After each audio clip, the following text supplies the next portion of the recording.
Oh, sorry, I have to ask about this first. So Martha's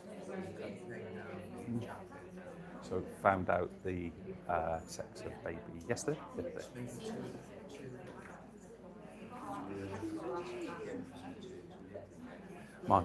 Martha's we're at work and at home, us two, and she's amazing at making things. She knits ungodly amounts of. She makes things like shirts for me, clothes for the kids. Unbelievable. Yeah, it's unbelievable. She's obsessed with wool. Completely.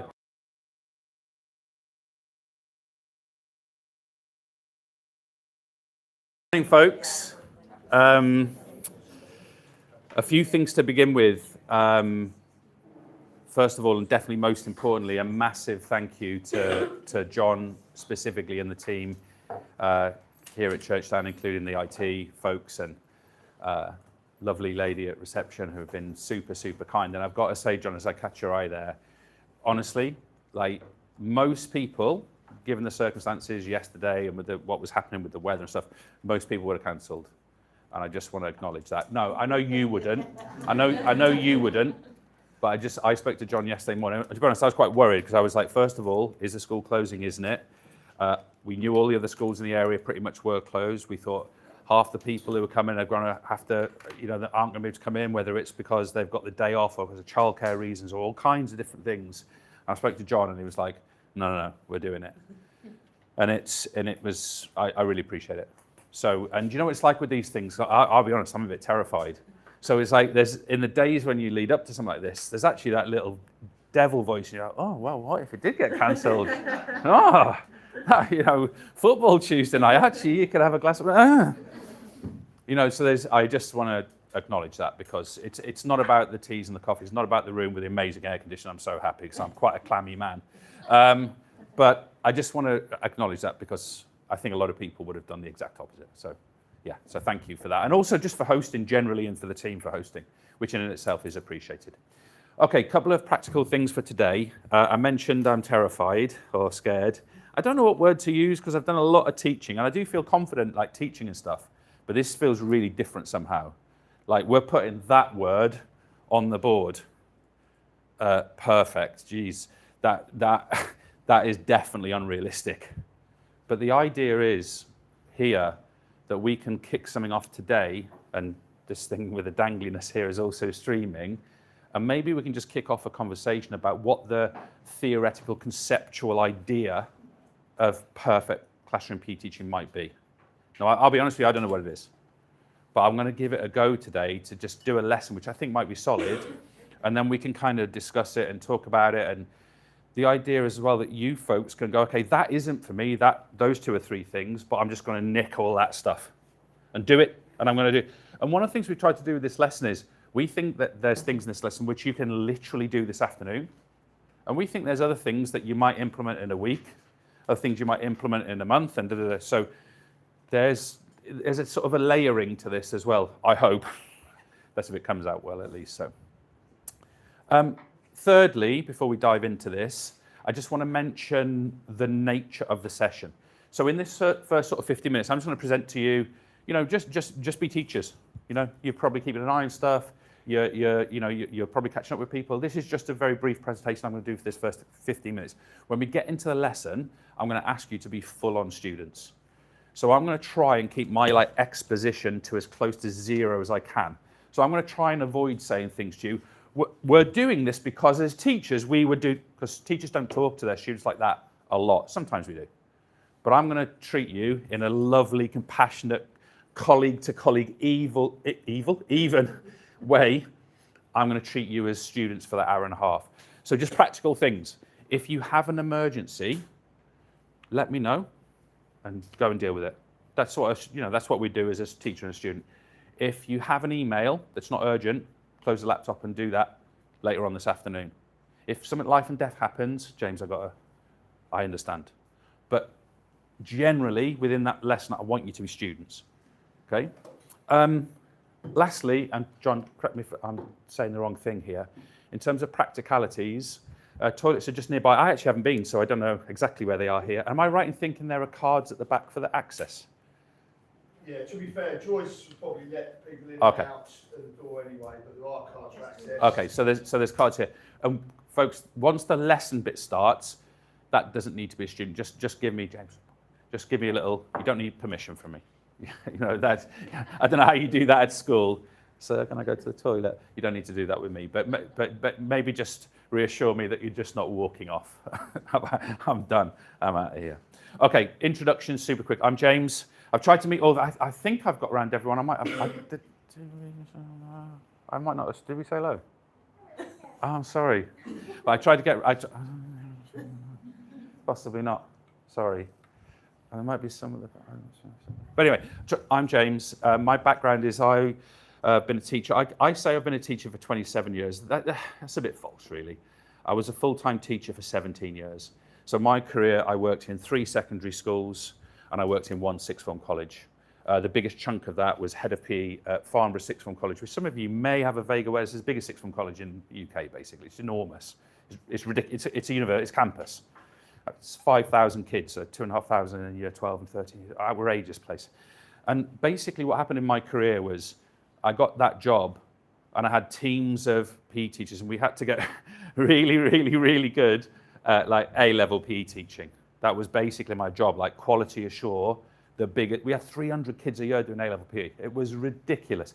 I tell you what was good about it though, we could tell the exam boards what to do. It was brilliant. Farnborough says we've got to do, yeah, you do. It was amazing. It was like a proper power control thing. But I think my career, if you saw me teach practical PE, let's say I was all right at games teaching, all right at swimming teaching, all right at athletics teaching, but if you saw me do that, you go, hey, he's all right. Like I'm like the next one, you know? The next one. I'm just a conveyor belt practical PE teacher. But I think I got all right. I think I got solid, maybe good at the classroom stuff. And I suppose what happened there was, and I was talking to John briefly about this earlier, I started recording my teaching, which is weird, and I was saying it with the camera on, but I started recording my teaching with this kind of thing here. I started recording my teaching back in about, we don't know when it was, John, do we? 2011? 2012?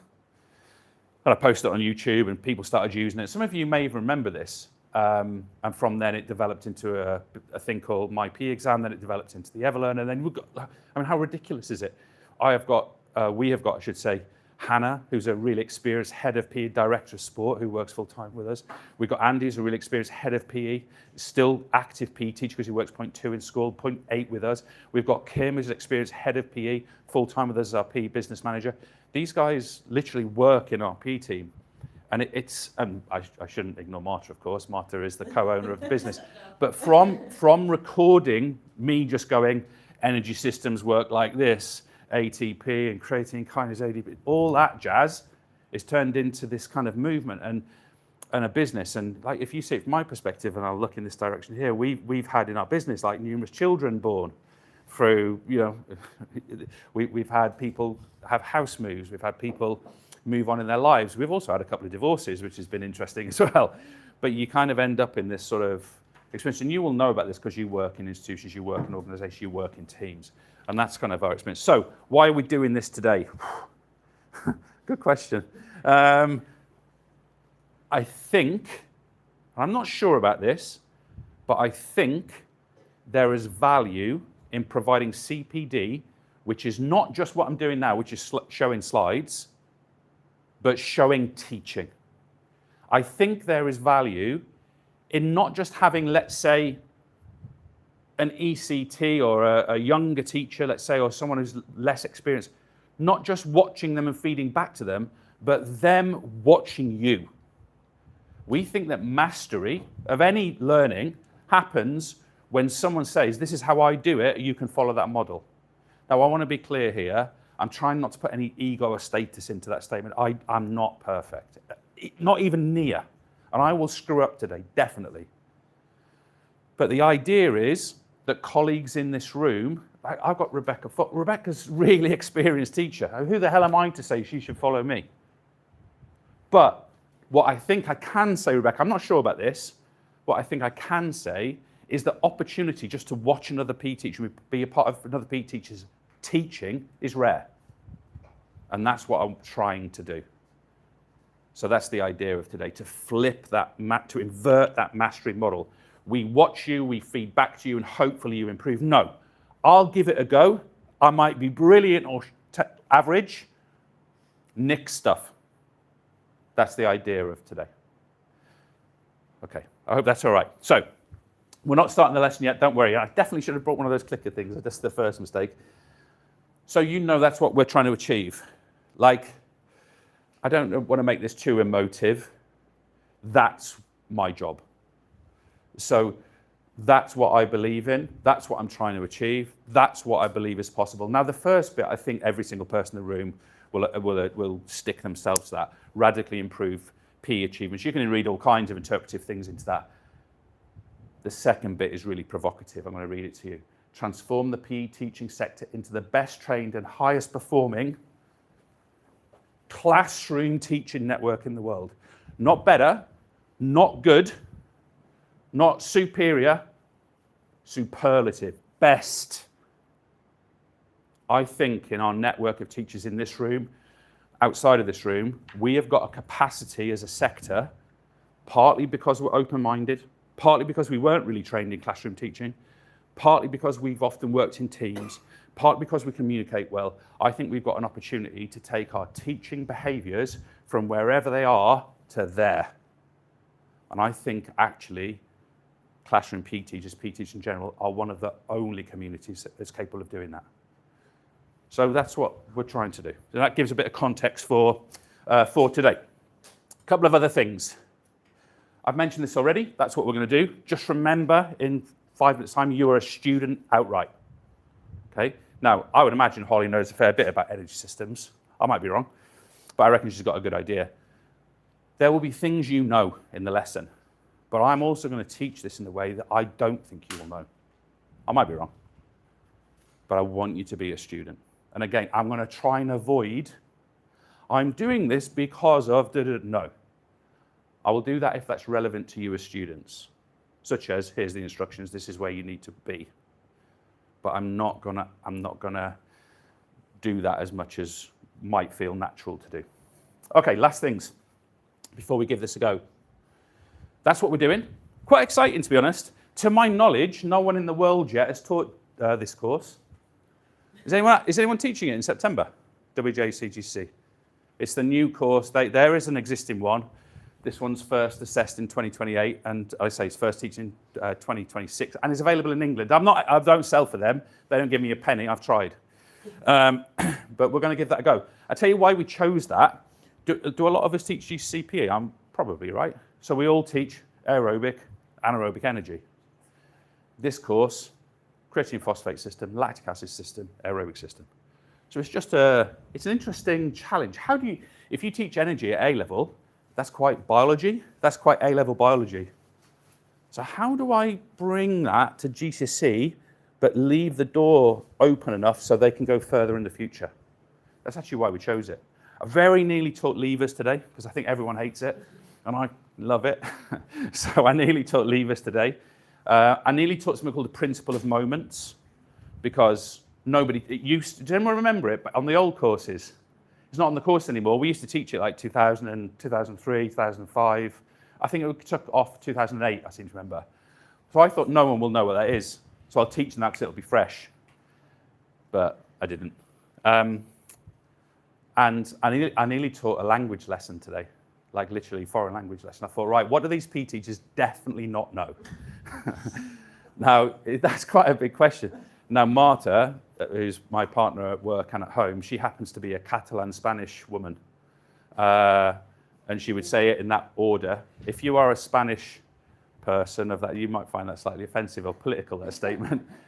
But one of the things Marta has trained me to do and has enforced in my life is I have to speak Catalan. So I speak Catalan fluently, and I was going to make today a Catalan lesson because I was pretty confident not one of you would speak that language. But in the end, we thought it was a bit, not the language, but we thought it was a bit naff to do that in the end. So I mentioned this already. That's the value we think. And I'm going to try and display 5 things today. I'm going to try and show PE pedagogy. So in my mind, this is the interactions between the teacher and the student. It is the nature of the classroom. It is the types of conversations that occur. It is the feedback that happens during this next hour and a half. You are experiencing PE pedagogy currently. Why? You are sat in consoles of 4, possibly 3. That's going to become relevant in a minute. So this classroom is set up. Now, we did do a seating plan for today. We sort of half abandoned it because A, we weren't sure who's going to come or not. And B, like, you're all adults. So a seating plan doesn't feel as relevant somehow. But we shall see, won't we, if anybody needs to be separated later on. But you're going to experience at least today 3 different questioning techniques and possibly another 1 or 2 I just lob in there because the opportunity arises. But you're going to see that today and experience that today. Secondly, I am going to teach you a specific course content. The course content we are doing today is WJC GCSE PE 2026, the knowledge and skills that relate to that course. So as a heads up, for example, that course specifies that kids need to be able to explain, analyze, and evaluate these concepts. You're going to see later on that I am going to instruct on all of those. Okay? So this is a specific, I know, or even though we don't have tons of mark schemes yet, I know this course inside out. So I may even choose today not to tell you things. Now, if you ask me, I'll tell you. If you say to me, James, how does this thing work more advanced level? We'll talk about it. But I'm not gonna go out of my way to teach you outside of this curriculum. I'm teaching you WJEC in the medium of English, thank God. No offense. I actually went to bilingual school in Wrexham. It was terrifying. I was in set 10. I was in set 1 for everything, set 10 for Welsh. The only thing they taught me was the national anthem.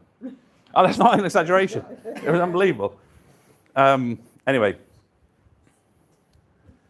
I'm going to try and express PE subject knowledge. I'm going to teach energy systems today in a way that I think is going to make you go, I've thought about that before. And it's going to, I don't have a better way of saying it, my attempt is going to hook you. That sounds like a fish somehow. But it's going to hook you and it's going to stick, it's going to encode in your long-term memory because of the way I present it to you. That's what I'm going to try and do. So think about energy systems. You probably know glucose plus oxygen goes to H2O and water, H2O and water, H2O and CO2 and energy. You probably know that equation. I'm not going to show you that today. I'm going to present that to you in a way that I don't think you'll have seen before. It's the same information, but it's going to stick, I think, I hope. And then, final 2 things. We're going to consider in the PE subject how the human mind encodes, decodes, or forgets. We don't want the last one, obviously. We want to delay the last one. But I'm going to try and follow practices today that are going to encode this learning in your mind. I want this. I don't have a better way of describing this. I want this, not literally, to pop into your mind when you see an expression of these ideas in your summer holiday. And it will just emerge in your mind, decoded from your long-term memory. That's this energy system thing. Because we're going to try and make it stick. And if you ever have challenges where I've taught them it, but they've forgotten it. Why do they always forget? Why do they always remember? Why do they mix up the clavicle and the scapula? Why don't they remember? We're going to try and look at processes today that minimize that tendency. You can't be sure they prevent it. That would be too big a claim. Notice the word PE in there as well. We're going to try and relate that specifically to PE teaching and PE learning. And finally, we're going to look at PE course design and assessment. Now, this, I think, will be the least meaningful to you, purely because you guys don't work with the WJEC course.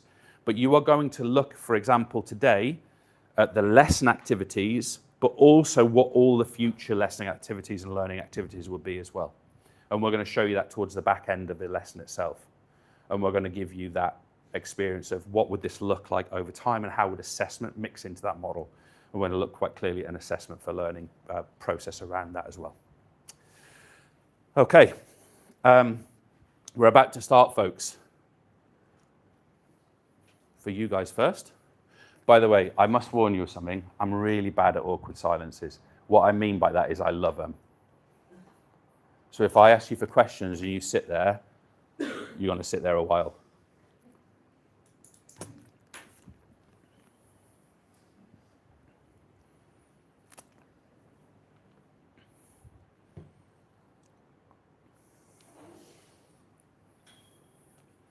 Practical things, learning things, stylistic things. I was so hard choosing clothes today. I'm so grateful it's cold in here, John. It's so good. Oh my God. I was really worried. I thought I can control the dome, I can trim that up, I can get the beard pointed. I've even trimmed a bit on there. But I thought I can't, I'm just going to sweat.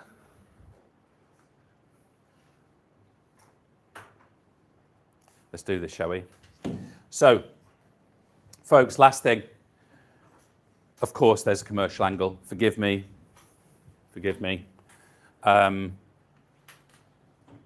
Those 5 areas I just mentioned to you, PE, pedagogy, PE, curriculum, PE, subject knowledge, PE, course design assessment, and PE, cognitive science. I'm sure I said one of those twice. Those are our 5 areas of study on the PE Teacher Academy. If you're unsure what that is at the moment, that is PE teacher specific training environment. And the way it would work, and John, I'm not suggesting it should be you, but if it was John, for example, John and the department would purchase, and then you would have all of the courses on there for 12 months, and everyone could study all of that content, or as whichever direction you wished. Each course lasts 1 hour, and it has between 5 and 6 video tutorials and 2 assessments, and it is certificated off the back of it. So one of the things we're trying to do here, of course, is to promote that model. If we show you question techniques today, for example, yeah, you can nick them from today, absolutely do it. But you can also go and study them further and take them further. And one of the ambitions of this is that when you take one of those PE CPD courses with us, we take 2 steps for you. We do the research, but crucially, we do the application. So we don't teach you, here's all of Ebbinghaus, here's all of Rosenshine, here's all of Thalheimer, here's all of Pavio, choose whichever of those theories you like. We teach that and then apply it to PE. It leaves one choice for the PE teacher and department, implement or not. So I just want to mention those things. Okay, everyone happy? We happy to have a go at this? So I make it 9:50. We're going to study for about an hour and a half. And we're going to do one thing before we start, and that is that everyone on your table needs to be numbered 1 to 4, which is going to give amazing meaning to this later on today. But you must be numbered 1 to 4, and the rules are you may not change today, the whole lesson. My wonderful group of 3 at the back, you are going to have person number 1, person number 2, person number 3, and one of you is going to be brave and take on 1 and 4, or 2 and 4, or 3 and 4. I'll leave that one up to you. But everyone on your table has to be 1 to 4. You need to do that now.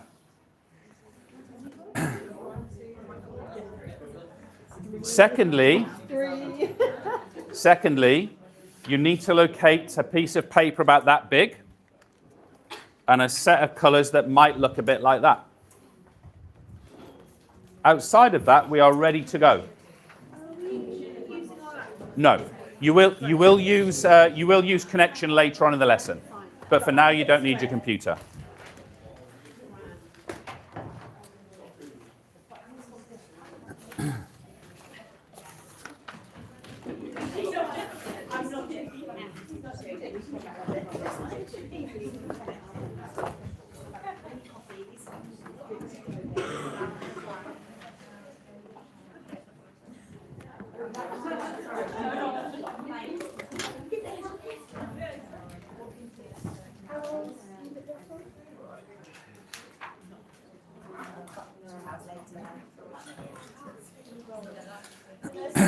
Okay, are we ready? Stand and stare activities, or stand and stare activity. This is super simple. If we knew each other well as a class, I'd just say those words and you know what you're doing. Number 1, you're going to do the following things. You're going to come up to this location. You're going to jostle for space like a Ghanaian defender as a cross comes in. And you are going to stare at this piece of paper and extract as much detail as you can. After 30 seconds, I'm going to send you back to your table. At that point, number 2 is going to come up. 30 seconds. Now, just so you know, your job is you have to reproduce this exactly on that A3 sheet. And it's going to be marked. Just one. Just one. Not yet. Not yet.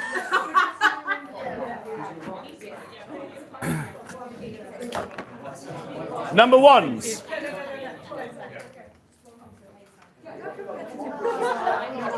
Are we ready? 3, 2, 1. You're off.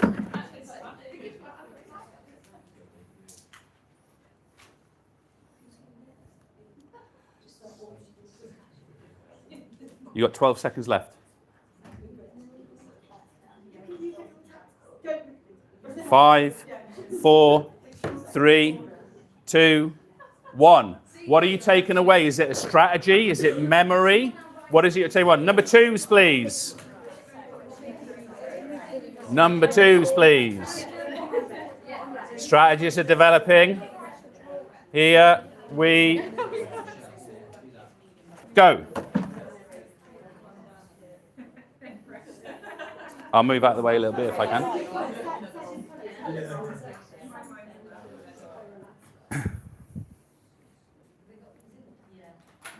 10 seconds left.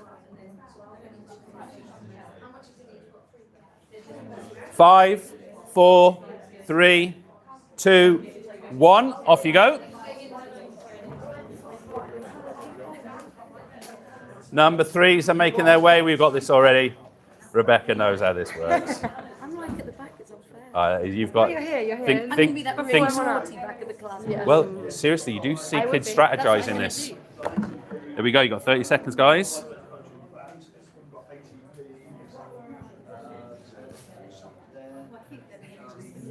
It's quite interesting to think that GCSE kids are going to be learning this, huh?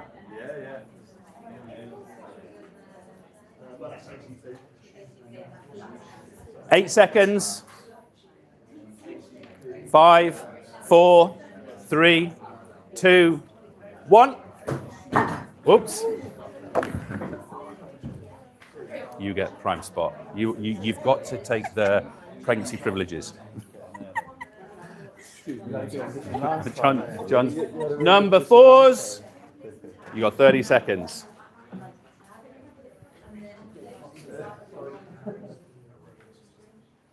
Oh, John's confident. That is confident.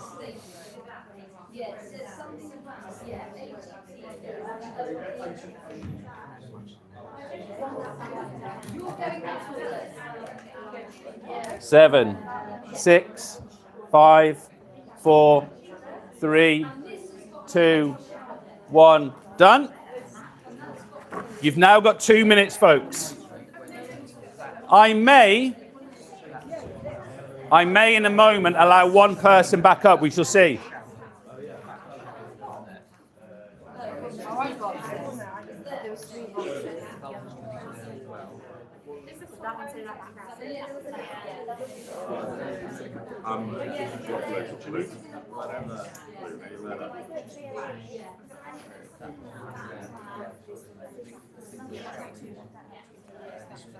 Okay, you can nominate any number, but it's only one person per table. You come for a last glance.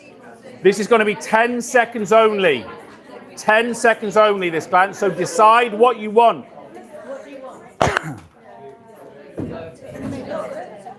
But yeah, I'm going to say that. Stuck in last time and I couldn't see last time. 10 seconds only. Have we got every table? I think we have. 10 seconds. Decide what you need.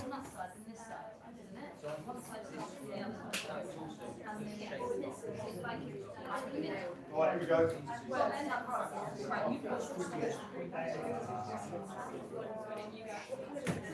And we're done. You've got 1 minute to finish, then we're marking.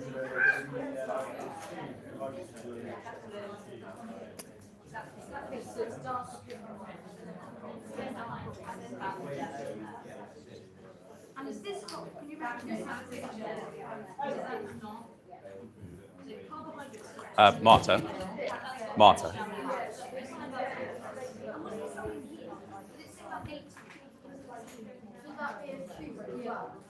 I've just lost connection.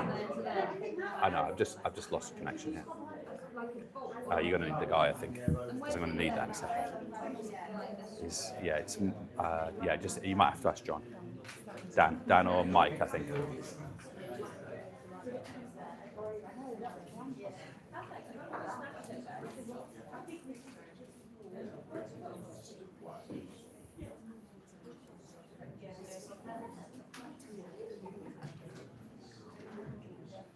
And we should be putting those finishing touches on there, my friends.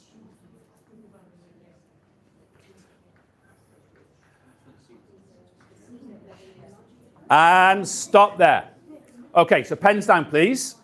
So what I want you to do is I want you to rotate. We'll sort of go in a clockwise way.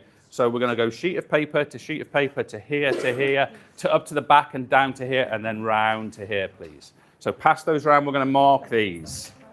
Oh. I've just lost connection to the display, which is interesting, but we will hopefully get that back imminently. I think we're going to look at that now. So, folks, I'm going to give you the mark scheme. I'm going to describe it to you. It would be on the screen, but we'll be there in a second. So you're going to award the following marks. So just tally them up and award as you see fit. Okay, so first mark available. You have got 2 marks available here, so you can give up to 2 for correct labels and descriptions. Now, I've got a slight problem here because I don't have the projection up at this point. So I'm going to put these at the front, and you can check these as you need to. Yeah, exactly. So you can check these as you need to. And you're going to give either 0, 1, or 2 marks for the correct labeling of the entire image. Okay, so the correct labeling. So that will be the buckets of the energy. That will be the descriptions provided. So you need to give either 0, 1, or 2. It's out of 10. So decide 0, 1, or 2. The next 2 marks is for the relative scale of what we're going to call the buckets. So what that means is the ATP bucket must be the smallest. The creatine phosphate bucket must be the next smallest. The lactic acid bucket must be the next, and the aerobic must be the biggest. If you think they've nailed up to 2, if you think they've nailed that 2, if you think they've half so 1, if they're off, none. Yeah, I don't know why we've lost connection.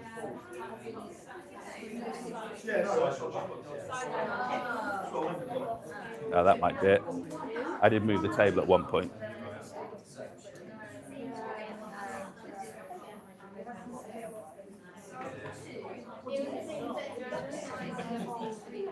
Now then, little detail one here. If you get this, I'll be really impressed. Next one, the 5th mark, is 1 mark only. There should be 1 bucket with a trapdoor only. And that's the creatine phosphate system. All the others have got a pipe. So, lovely, thank you, mate. So, creatine phosphate that's brilliant, thank you.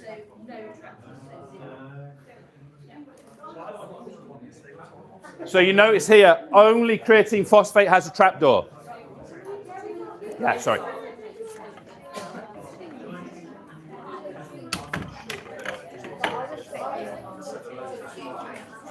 Then you've got up to 2 marks for the correct description of ATP. Was this statement correct? Up to 2 marks for this.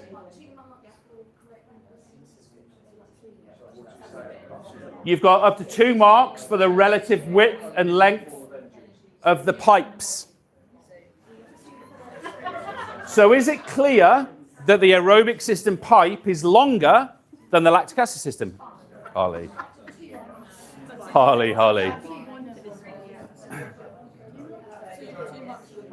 And then you can award or not 1 mark because they made something beautiful, or a dog's dinner for no marks.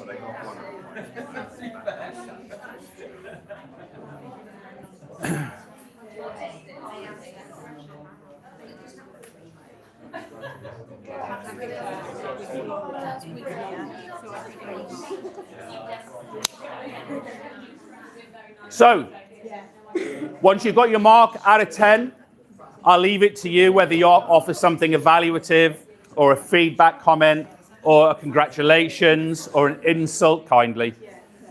I'll leave that one to you. But please pass your A3 back to their table.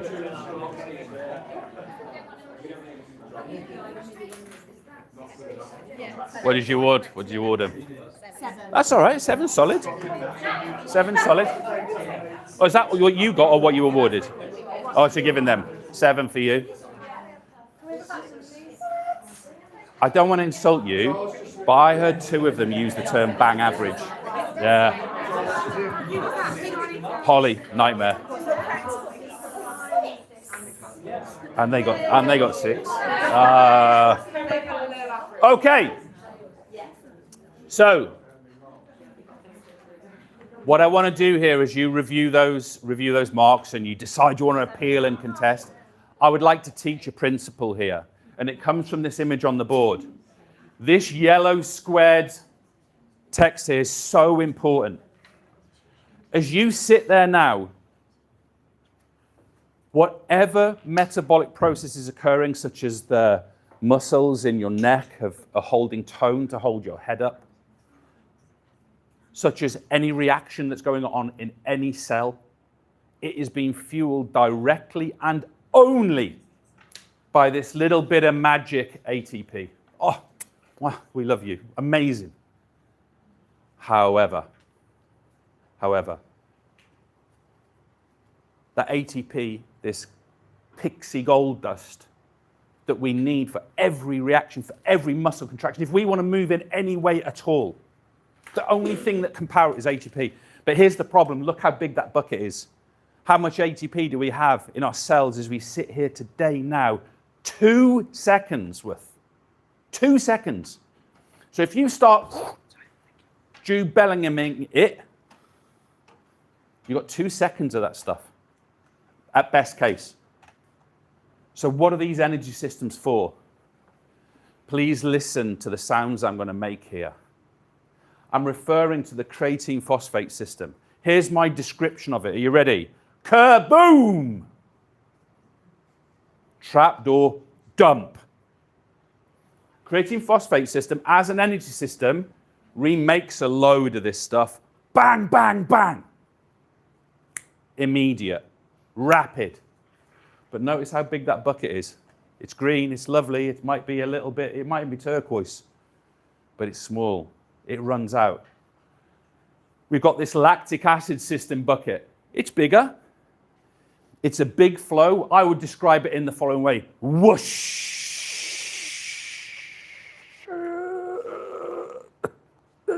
Legs are hurting. That's the lactic acid system making this ATP. And then we have the big daddy, the big mama over there, the aerobic system. By the way, that should be the whole board and bigger. It's probably the room. And this aerobic system, this is the noise it makes. You ready? Drip, drip, drip, drip, trickle, drip, drip, drip, drip, drip. Folks, that is what you are. That is what your biology is.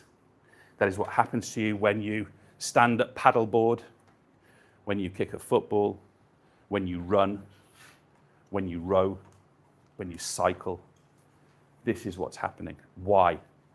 Because that thing there is the only structure in our body that can release energy, that can power movement. And we've got to remake it. Why? 2 seconds, no more. Earlier on in the WJC course, you folks, didn't happen, you folks studied nutrition. You studied about substrates. We use that word from biology. You studied macronutrients. You studied carbohydrates. You studied fats. You studied proteins. Notice what the source of the aerobic system is. It's carbohydrates and fats, tiny bit of protein. By the way, if any of the students ever ask you, does protein give energy? Yes, it does, but you've got to be really careful in that conversation because protein will be used in aerobic respiration in two situations. Well, one situation, starvation. So it's actually a sensitive topic, that one, because if you're in the desert on an ultra marathon, yes, it happens. But it also happens in things like eating disorders. So just be a little bit cautious with that one. But carbohydrates and fats are our aerobic system. Notice the stream of the fats. There's loads of it. But it takes a while. Notice that carbohydrates split into both lactic acid and aerobic system. Fantastic. You need to find your notes, please, folks. This is the nature of energy. You've got a lovely A4 pack there, and we're going to cover a couple of bits and bobs here. And we're going to reach a contract. And that contract is going to be agreed between you and me. And this is, sorry, let me move this a bit further out. Sorry, blocking you there. Oh dear. That could have definitely gone better. So, folks, this is the nature of energy. First of all, what do we know about ATP? These are three things. We just covered that. ATP is converted to energy. The muscles, the diaphragm, the intercostals as we breathe in right now, and they relax on the way out, of course, that's passive. The posture you're carrying your body right now. If we were to go and do a practical right now, which was a strong argument for today, but it felt like a stretch, that means that every muscle contraction, that means that every sporting, recreational, health, fitness activity, every time we go on a treadmill, a weights machine, we pick up a dumbbell, we pick up a barbell, every time we pick up a Dynaband, any of it, ATP is fueling the muscular contraction. So if you're sitting in here and you value movement, you love, let's say, sport, physical activity, recreation, physical recreation, you love ATP. Because without it, none of it. We are the bucket. Without it, or we could be found in one. And then finally, before we leave this behind, we've got a problem with ATP. It's a magnificent energy-rich structure. Notice I'm not giving it its full chemical name. I'm not talking about adenosine groups. I'm not talking about phosphate groups. I'm not talking about the constituent parts of those things as we would in A-level chemistry. But what we are saying is that we get 2 seconds worth of it. We are saying that that's a problem. And we are saying that the energy system is literally their job. Before we get anywhere near aerobic anaerobicness, their job is to make that stuff. The job of the energy systems is to make that stuff so that I can do more than one stride. So that when I go out on my bike tonight, I'll probably be on Zwift to get the fan on later on, to be honest with you. But when I start pedaling later on, I can do more than 2 circles. Some days. I did a race last night. It was so bad.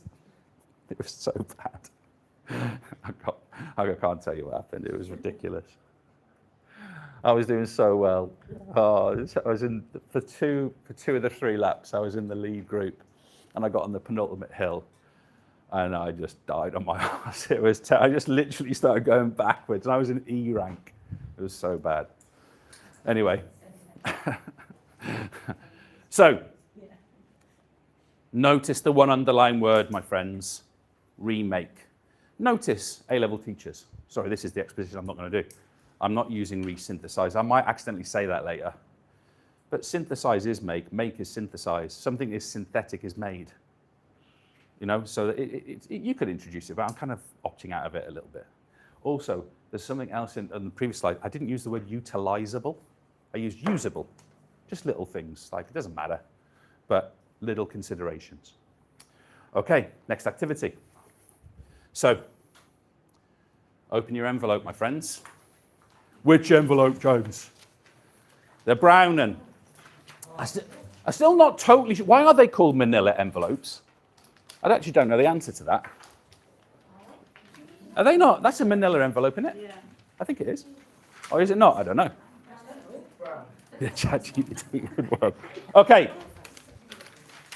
Folks, you're going to find in that envelope hopefully 4 things. If you haven't got 4,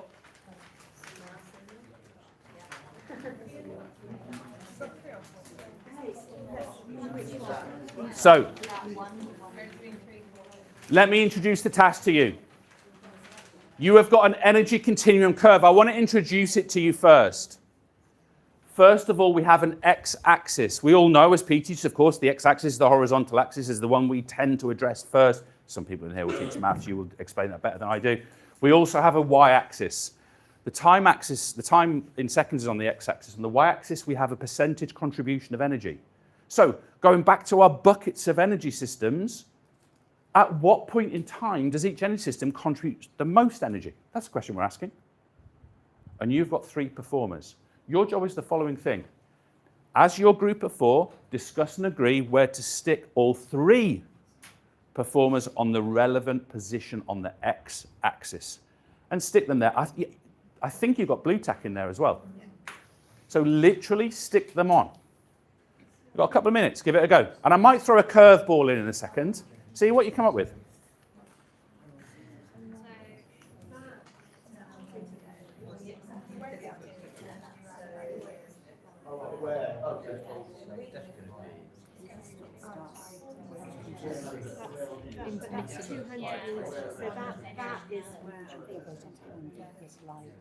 Yeah.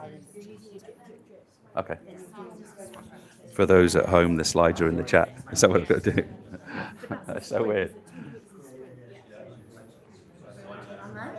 So how long does that 200 meter swim take? It looks like butterfly. 140 seconds, maybe? I don't know what the world record is. Maybe 2 minutes, maybe 140 seconds.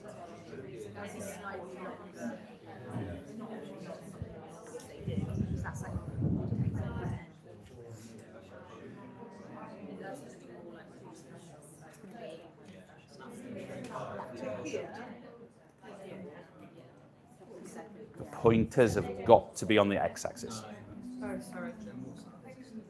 And me being all mean to you. Okay, here's the curveball. I've just decided that your examples remain a weightlifter. You can have that one as it is. But I've just decided it's the whole of the 200 meter race. But for the netball example, it is 1 sprint, jump, and catch performance. And that's all we're assessing. Where does it go? Sorry, changed my mind. I've changed mine. 60 minutes of a netball match. And the swimmer? Swimmer is still 200 meters. The whole thing. I reckon that's butterfly. I reckon 220, 220? I mean, I would do it in about 18 minutes. But, you know.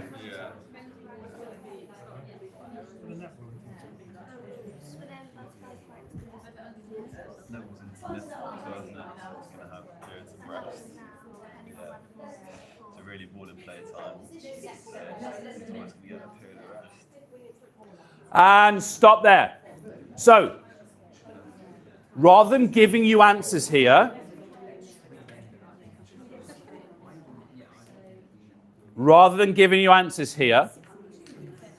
I want you to choose one of them. You can choose any of those 3. I don't mind. I'd quite like you to do the hardest one that you're least sure about. But you don't have to. And I'd like you to complete that in your notes. Choose 1 performer and complete those statements.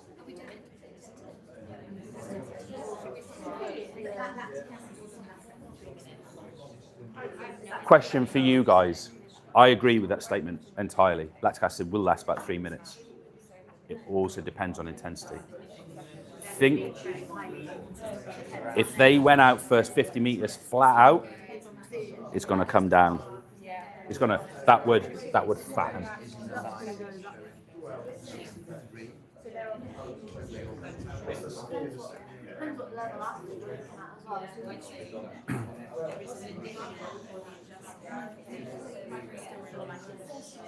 Which one are you going for, guys?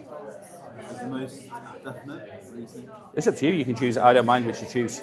You're most confident with the weightlifter.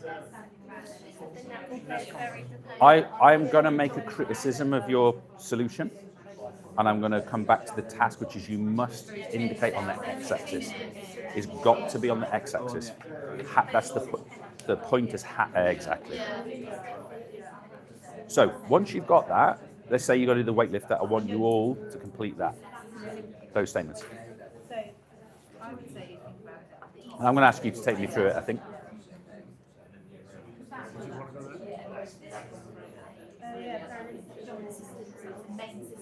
not going to change.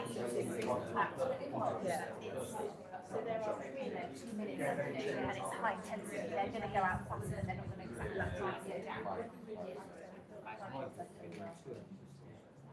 So the duration is short. What are you weightlifter? Swimmer. 3 minutes. But I don't know. Can I ask a question, Holly? Do you know what the duration is? We're trying to work it out. You haven't told us specifically. Yeah, I would probably go for. I reckon they're Olympic trialist. They should be doing less than 3 minutes. So my tip to you is when you got a chance to put literal numbers in your answers, put them in.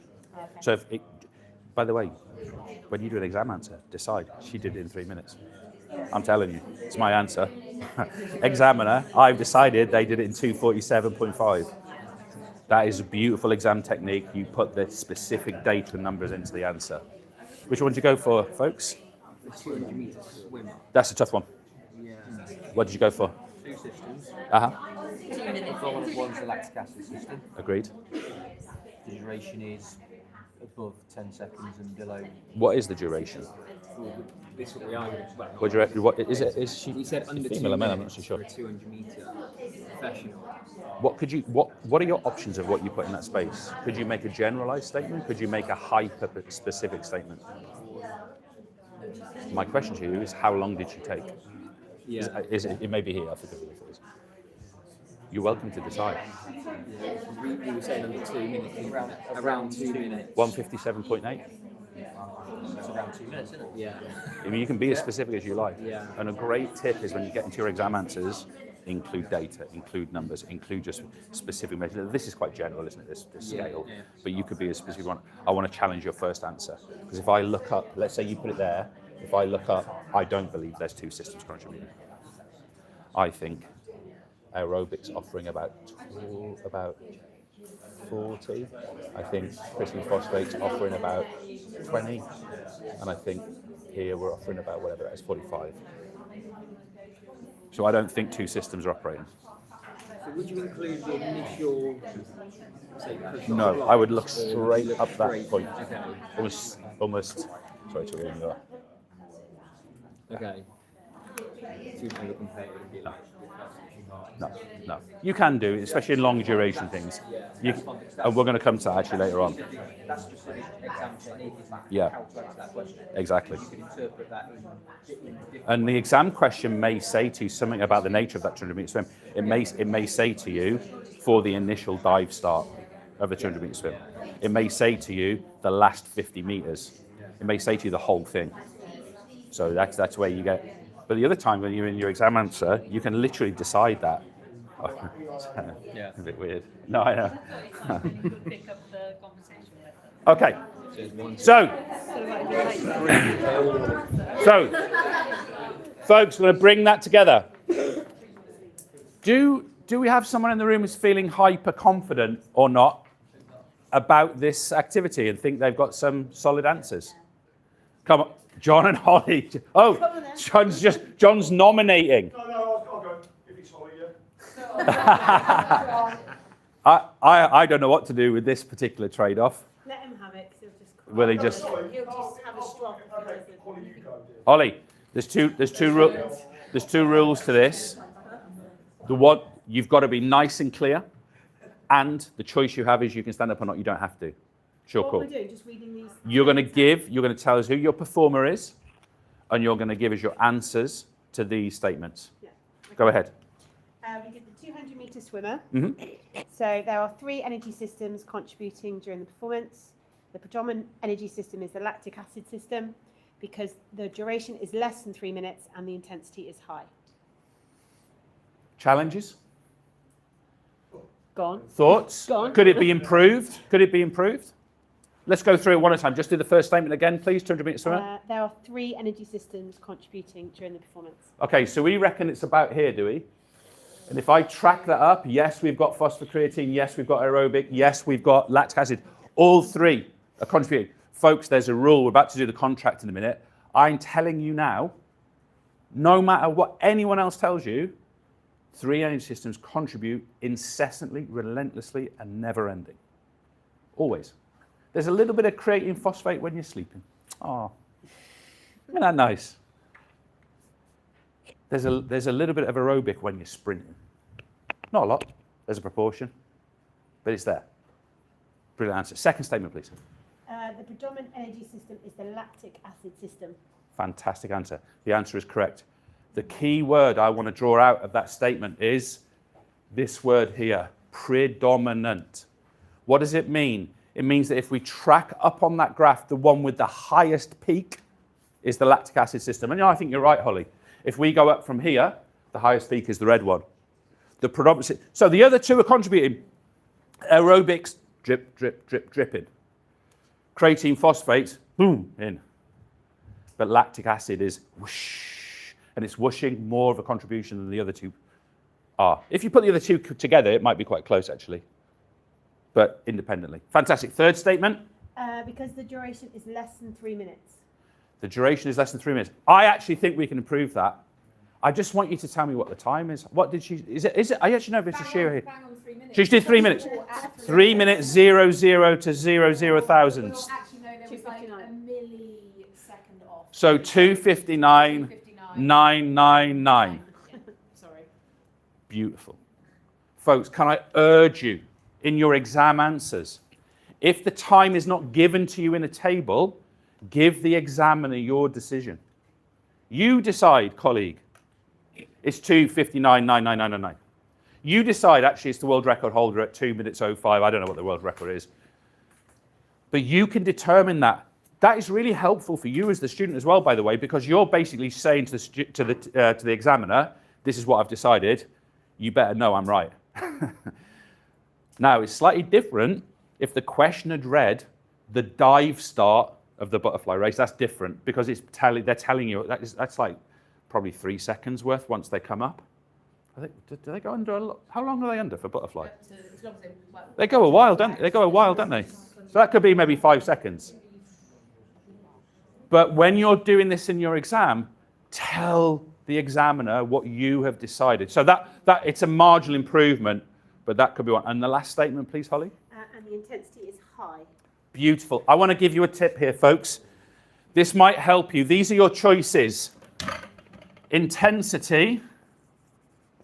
You have got 3 options because it's hard here to say percentage of 1 rep max, percentage of heart rate max. Hard to say. So what you're going to say is you're either going to say very high or you're going to say high. We don't like saying low for aerobic stuff, so you can say moderate. So those are your 3 options. So if you need to address something in your answer, you can. So you've got 3 options. If it's creatine phosphate predominant energy system, we're going to say very high. Do you remember I said kaboom? If it's high, whoosh, lactic acid. If, that hurts, and I've just hit the microphone. If it's that low intensity marathon, I've done one, it was not low intensity. It really hurt. Moderate, let's have some respect for those triathletes, please. God, moderate. And folks, this is how I want you to read this energy continuum curve. I am going to show you that again and again and again and again in the coming days and weeks. I want you to feel that curve. I want you to grasp it. I want you to recognize it. Maybe the colors will be different. Maybe we'll change the order of the labels. Who knows? Maybe in a few minutes you're going to do some quizzing where you have to literally remember what that curve looks like. Maybe. But I want us to agree the following. This is our contract. Oh, sorry, I should stress, by the way, that's a really nice tip. This is the exact language you're going to be using in your exam. Evaluate answers later on this morning. So, James, can I just ask you a yeah, question? please, fire away, Are you Rebecca. assuming as the teacher Yeah. that we are assuming, sorry to use the same word, that the 200-metre swimmer is elite? What if we assume that this was me swimming the butterfly Or me, and yeah. I can't swim it? Yeah, As my, a student, so are you assuming in these pictures? Or what if a pupil had done it yeah. as, no sir, but this 200-metre swimmer is cognitive. If they You can will just, allow if they can justify it, That's what I and they've included that description in their answer, Yeah. that's completely acceptable. Fine. Completely acceptable. However, just a point of technicality. Let's say that it is me, Rebecca, or you, Rebecca, that's doing the swimming. I am really bad at swimming. What was likely to, if I went 200-metre butterfly, I don't know what yours is like, I wouldn't finish it. So would you get through? Yeah, but I'll do what But I actually, mine would actually, ironically, become more intense because I'd be like, oh my God, I'm trying to hang on here. And I'd actually come down from 3 minutes, 2 minutes more, and probably end at about 25 seconds because I wouldn't get any further. So ironically, but it's absolutely fine as long as your student can justify it. Also, the exam question will often be specific. The dive start, the sprint finish, or the stage of learning. the stage of learning is an interesting one here because we're in the physiological kind of mode here. It would be, the AQA A-level does this, for example. It would be relatively unusual outside of an example like that to get such a synoptic shift up. Yeah. But I take your point, though. They would go very, very slowly. I'd also challenge the idea that they would be doing 200-metre butterfly. Well, they might be, but I would maybe challenge that idea. But yes, as long as it can be justified, that's absolutely reasonable. What a student can't do is get a question which is the netball player as they make a dynamic leap, maximal leap in the air to catch the ball on the fingertips. Sorry for netballers, I'm not using the right terminology. We can't go, I've decided it's aerobic because it's a 90-minute game. No, if the exam question says that, it has to be that. Yeah, totally. Images are, you see why images are awkward? Because images are static. They're pictures of a moment that express minutes and hours. That's actually an issue. So sometimes that specificity can help. Good question. Folks, this is the contract. You know, I said before about questions. There's no way around this. You have to question it. Can we agree?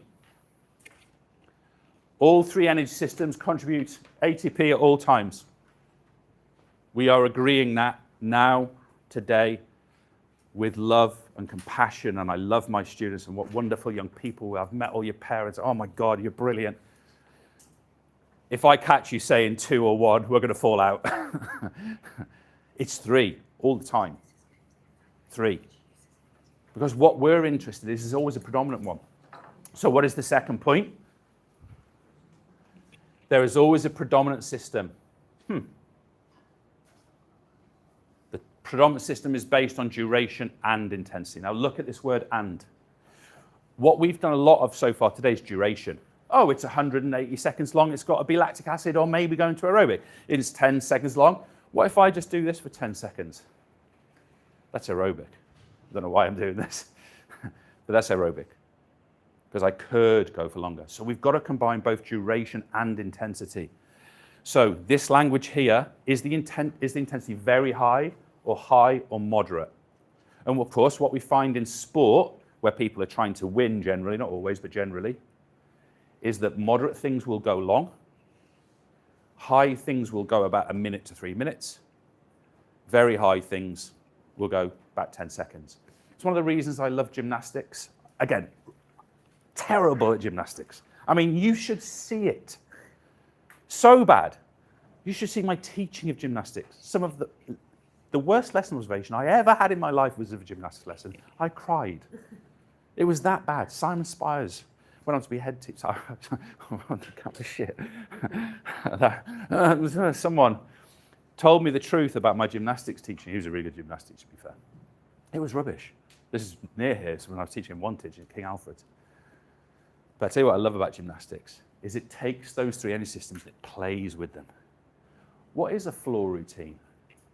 It's tumbling and balancing and flicking and all that artistic. It's that as well, but it's this trade-off of creatine phosphate kaboom with whoosh, because I've got to do that last tumble at the end. What is a volt? It's 5 seconds of how high can I make that creatine phosphate kaboom peak. That is what energy systems are. If you step back and you look at our sporting, physical activity, recreational world philosophically, it's just an expression of the energy systems. All of it. All of it. Sometimes, if you're on a good day as a PE teacher and you get to really feel this, you can see it like the Matrix. It's kind of interesting because you can get so kind of entwined in, oh, I know what's happening, that you can start seeing it in the binary. Not literally, thank God. Although it would be a good football kit. So, do we all agree? No. I don't know where that came from. Sir, I do know your name. Mike. I respect your moustache so much. Taking a long time. Is it an endeavour? Endeavour. Yeah. It must be quite aerobic. Forced, I was. You were forced? Really? Long story. I'm not sure I want to know. Okay, Mike, please. So, sorry, Scott, I'm throwing you into this as well. No, you're very welcome. I disagree with statement 2. Go ahead. I don't like where you put always. Go ahead, please continue. Because there is going to be a crossover of the systems. Prove it. It's on your chance. Those points there? You're welcome, Mike. Come up, you're welcome.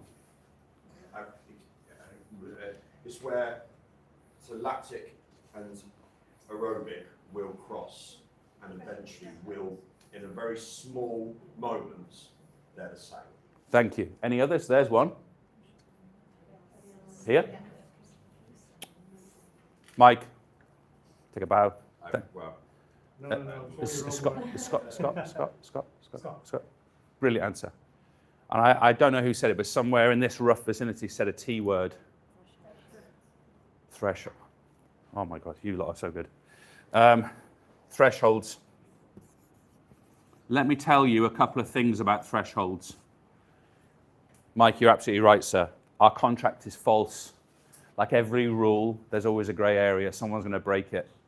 So there's a contract, but these threshold things. That one on the left, by the way, if you want to label it, it's not on this course, just so you know, you're not going to get examined on this. But that one on the left, that's called the anaerobic threshold. That's its name. And it is the crossover point, typically about 10 seconds, though if you're a sprinter or you're a power athlete in this room, you might go a bit longer than that. But this is an average number. And that anaerobic threshold, that will be the point at which the creatine phosphate system, the lactic acid system are offering equal contributions of energy. Theoretically, it's probably so momentary, it's probably a millisecond. But it's there. The one on the right is called the aerobic threshold. And it's typically around 3 minutes.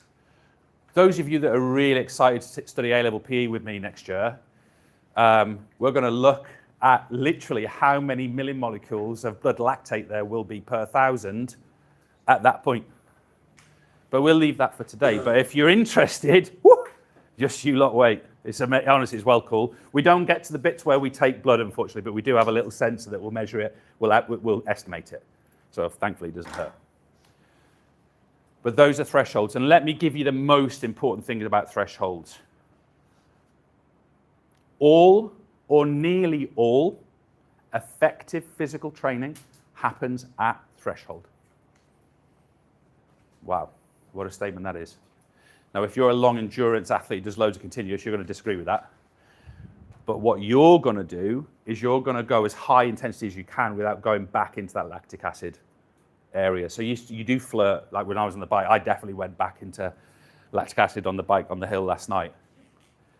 But when we train at threshold. So if we're training the creatine phosphate system, let me just assume I'm doing bench press, I may well do 3 reps, 10 seconds, and then I'll have between 30 and 60 seconds recovery before the next set. I'll come back to that. But we train at thresholds. I just want to make one last point before we leave this behind. Do not underestimate the importance of those words. I just want to repeat something I said. I can't remember which table it was to.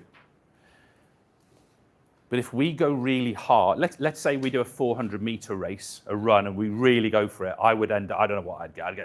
I'd get 70, 80, I don't know what I'd get, so not rubbish. But what would happen is that red curve would squeeze in and move to the left. Okay, it would just become fatter. Why?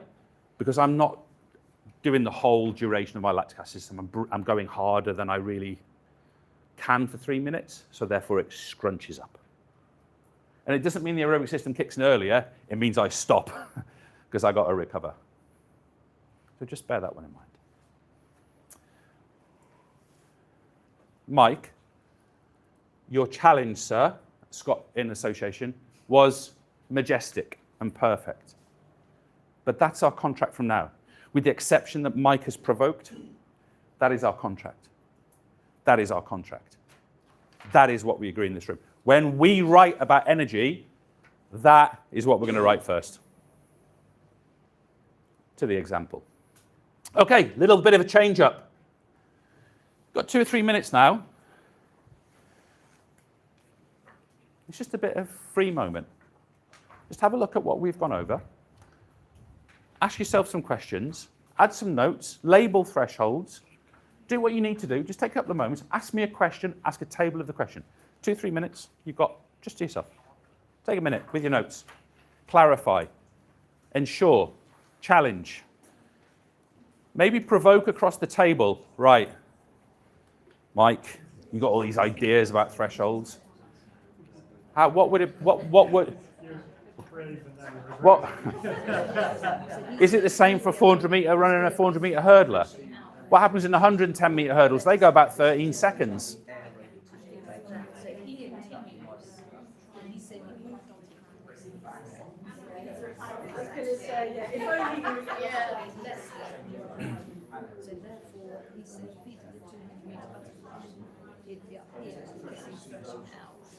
Can't get there.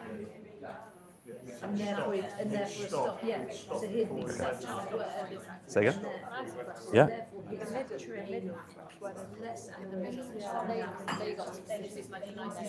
Are the ones that no? To my knowledge, they don't. They might have. Do you mean when aerobic takes over from creatine phosphate at yeah, I actually don't know. To my knowledge, it doesn't have a name because it's not the predominant point yet. But I actually don't.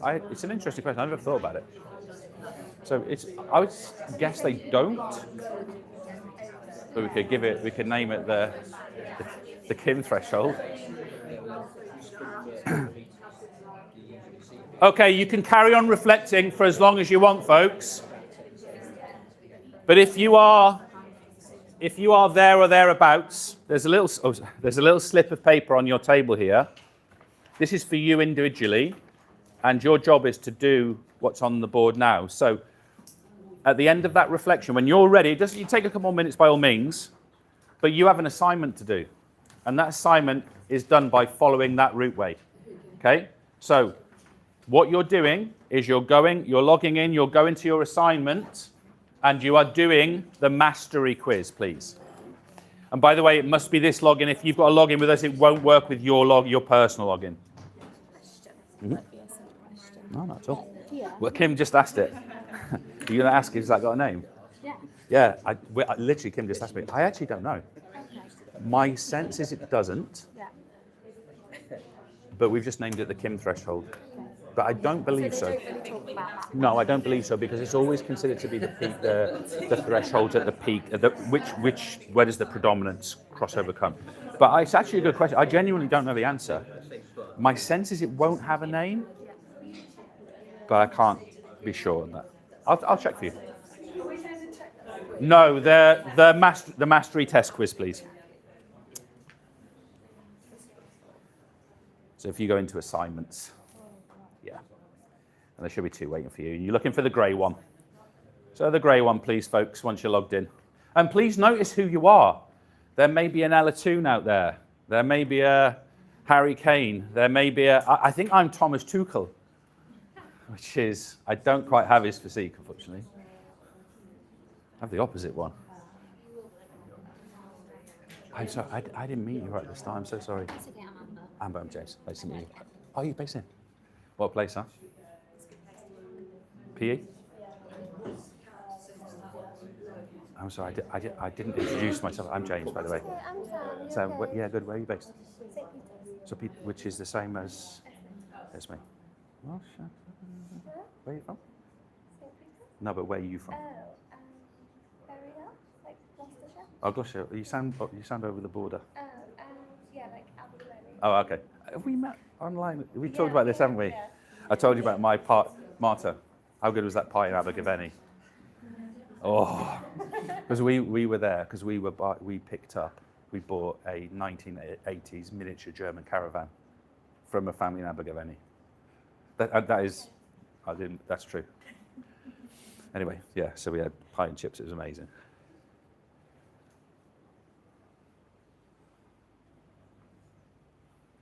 Wow, it's focused in here. It's good. That is a good sound.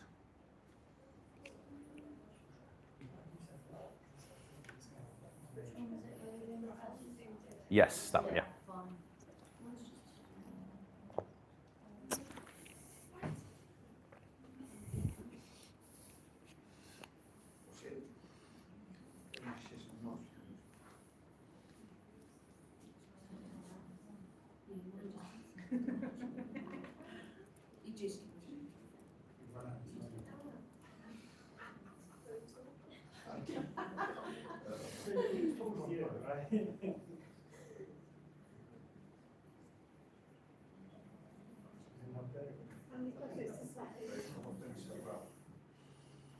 There's 10 depending on the score you get, Holly. Because this is a mastery quiz. So I've got 2 challenges because it's a great moment to say it. So first of all, the standard is 80%. We are differentiating, exposition, sorry, I said I wasn't going to do this. We are differentiating by pace and repetition, not by I know how smart Holly is, because the bottom line is I don't. So I make an assumption. I reckon Holly can get a really high standard if she's got variability of pace and repetition, and also I'll support if she needs it. But here's my second challenge. The standard is 80%. I didn't say stop at 80%. What do I look for in my students? I set a challenge of 80% mastery, and I'm so happy when the kids get it. It's brilliant. Let's all be well happy with that. But I also ask a question when made-up student Gareth stops at 80%. And I ask him, why didn't you do it again? You told me so, I had to get 80%. No, I said minimum. Gee, I said minimum. Believe in yourself, young man.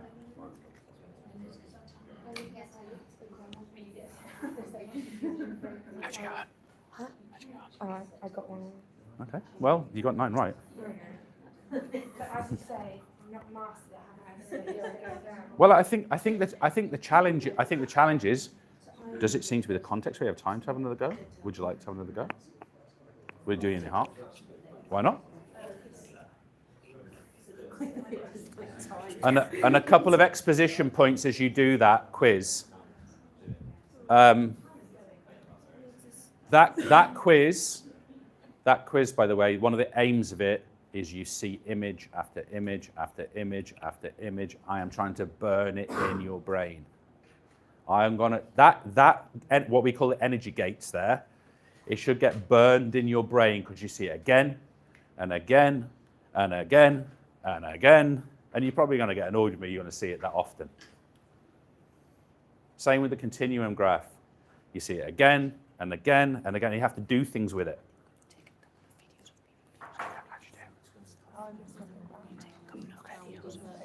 That's great.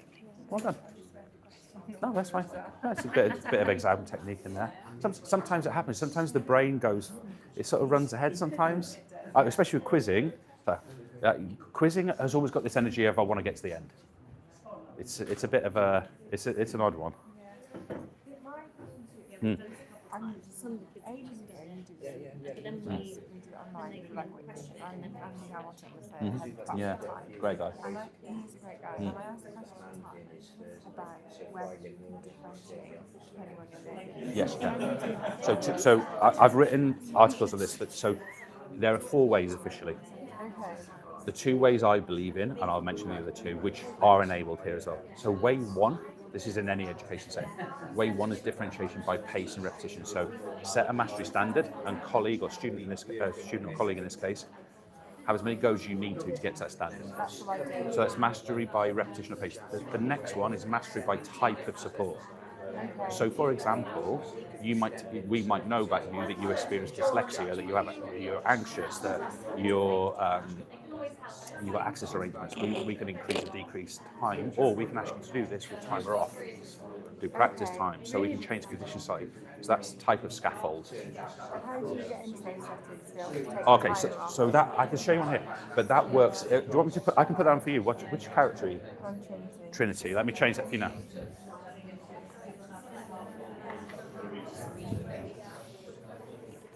Now, Trinity, I wouldn't normally do this on the board.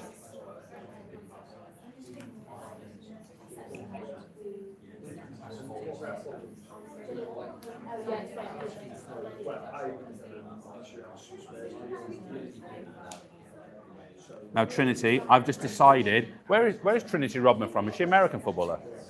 I'm gonna decide your first language is French, and I'm giving you 25% extra. So what you need to do is just refresh the page, and you now got your extra time. Okay. So, folks, best practice, like what I'm about to do now, please don't do this in the classroom. You must not do this in the classroom. I just broke an absolutely sensationally golden rule with our colleague over here, who's currently Trinity on the platform.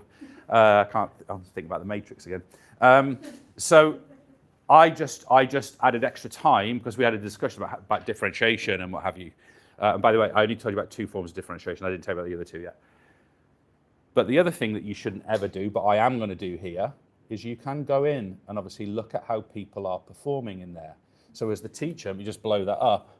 I now know that Brahim Diaz, the Morocco player, for example, did a really good score, and I can go through their answers here and look at what they did, okay? So if you want to get kind of detailed, you can also look at anyone, you can start looking, see if anyone's got, if Erling Haaland had more than one go, or Lauren James had more than one go, etc., etc. But what I want you to be sort of thinking about with that quizzing is whether you do it in or out of the lesson. I happen to do it in the lesson today. I'm trying to reinforce key language, key imagery, quick recall. I'm trying to get you to decode the recently learned information under pressure. Can I also stress to you, for users of not users of the platform, for anyone that wasn't ready for that, we have practice mode, which is no timer, and you can take as long as you want with things with your notes on the screen. So you have this kind of tiering and stepping. It's going to be quite interesting with the new platform in November about practice, actually, John. Go on. James, you clicked on there just now and Yeah. you can see, I know you can click on it and see how many attempts you had. Yeah. I think you clicked before and showed the answer. Yeah, Lauren. So I'm not going to. Lauren James is somewhere in the room, so I would never. If real Lauren James is here, I would not do this. Okay, but. What yeah. did you click on to get that? It's here. Look. It's her run of questions. Here. Okay, you just click. Okay. Yeah. So here, so if you go here, it shows me Georgia Stanway, one of my favourite players, by the way. She did 10 out of 10, and there are her answers there. Yeah, I've only just looked at the one before that. Can I just make a health warning about quizzing, colleagues? I'm talking to teachers now, not students, just so you know. Health warning about quizzing. John, you, in my opinion, ignore me by all means, because we provide it. But in my opinion, the role of the teacher is not to look at every quiz question. Yeah. The role of the teacher is is to design the playbook. When we get into examining, we want you in deep in those mark schemes. What did they write? What they didn't write? In quizzing, the research suggests you want to get smart quizzing out to the kids, get the trends and patterns and numbers back. You would only delve when there was a challenge, an issue. I know you said problem. That sounds a bit rough. Where you were concerned about something. So imaginary student over here keeps doing the homework, but does the first question and doesn't carry on and does it the same. What is going on here? I need to delve. But the general pattern is have the data come in, see the patterns and the trends, and then act and behave. You don't necessarily need to know because otherwise you'll spend your life in quiz question responses. We have, I think the number's at nearly 1 million quiz questions a day in the platform. So it's like you don't want to see that your proportion of that. Just see what you really want to see, you know? Exam questions are a bit different. Anyway, so last bit of exposition on quizzing. I don't know how realistic it is for you to use devices in your classroom. My point is not that you should be using devices in your classroom, because I just don't know if it's realistic. What is absolutely undeniably true, though, is it's far more valuable for Holly or anyone else to do that quiz as Holly, not all collectively up here on the board, because we want you to answer the question, you to see the image, you to inspect the frame. We want you to do that thing. And therefore, the data will also help us, because if there's a challenge, we can start addressing that challenge. I want to repeat something as well. Mastery quizzing. What does it mean? Coming back to a talk a moment ago, differentiation by pace and repetition. Differentiation by pace and repetition is a completely justified, ethical, and cognitive science supported practice for differentiating between students. There's two forms of differentiation that are educationally sound. I'm going to be unpopular here, but I'm going to say it anyway. Differentiation by pace and repetition, absolutely educationally sound.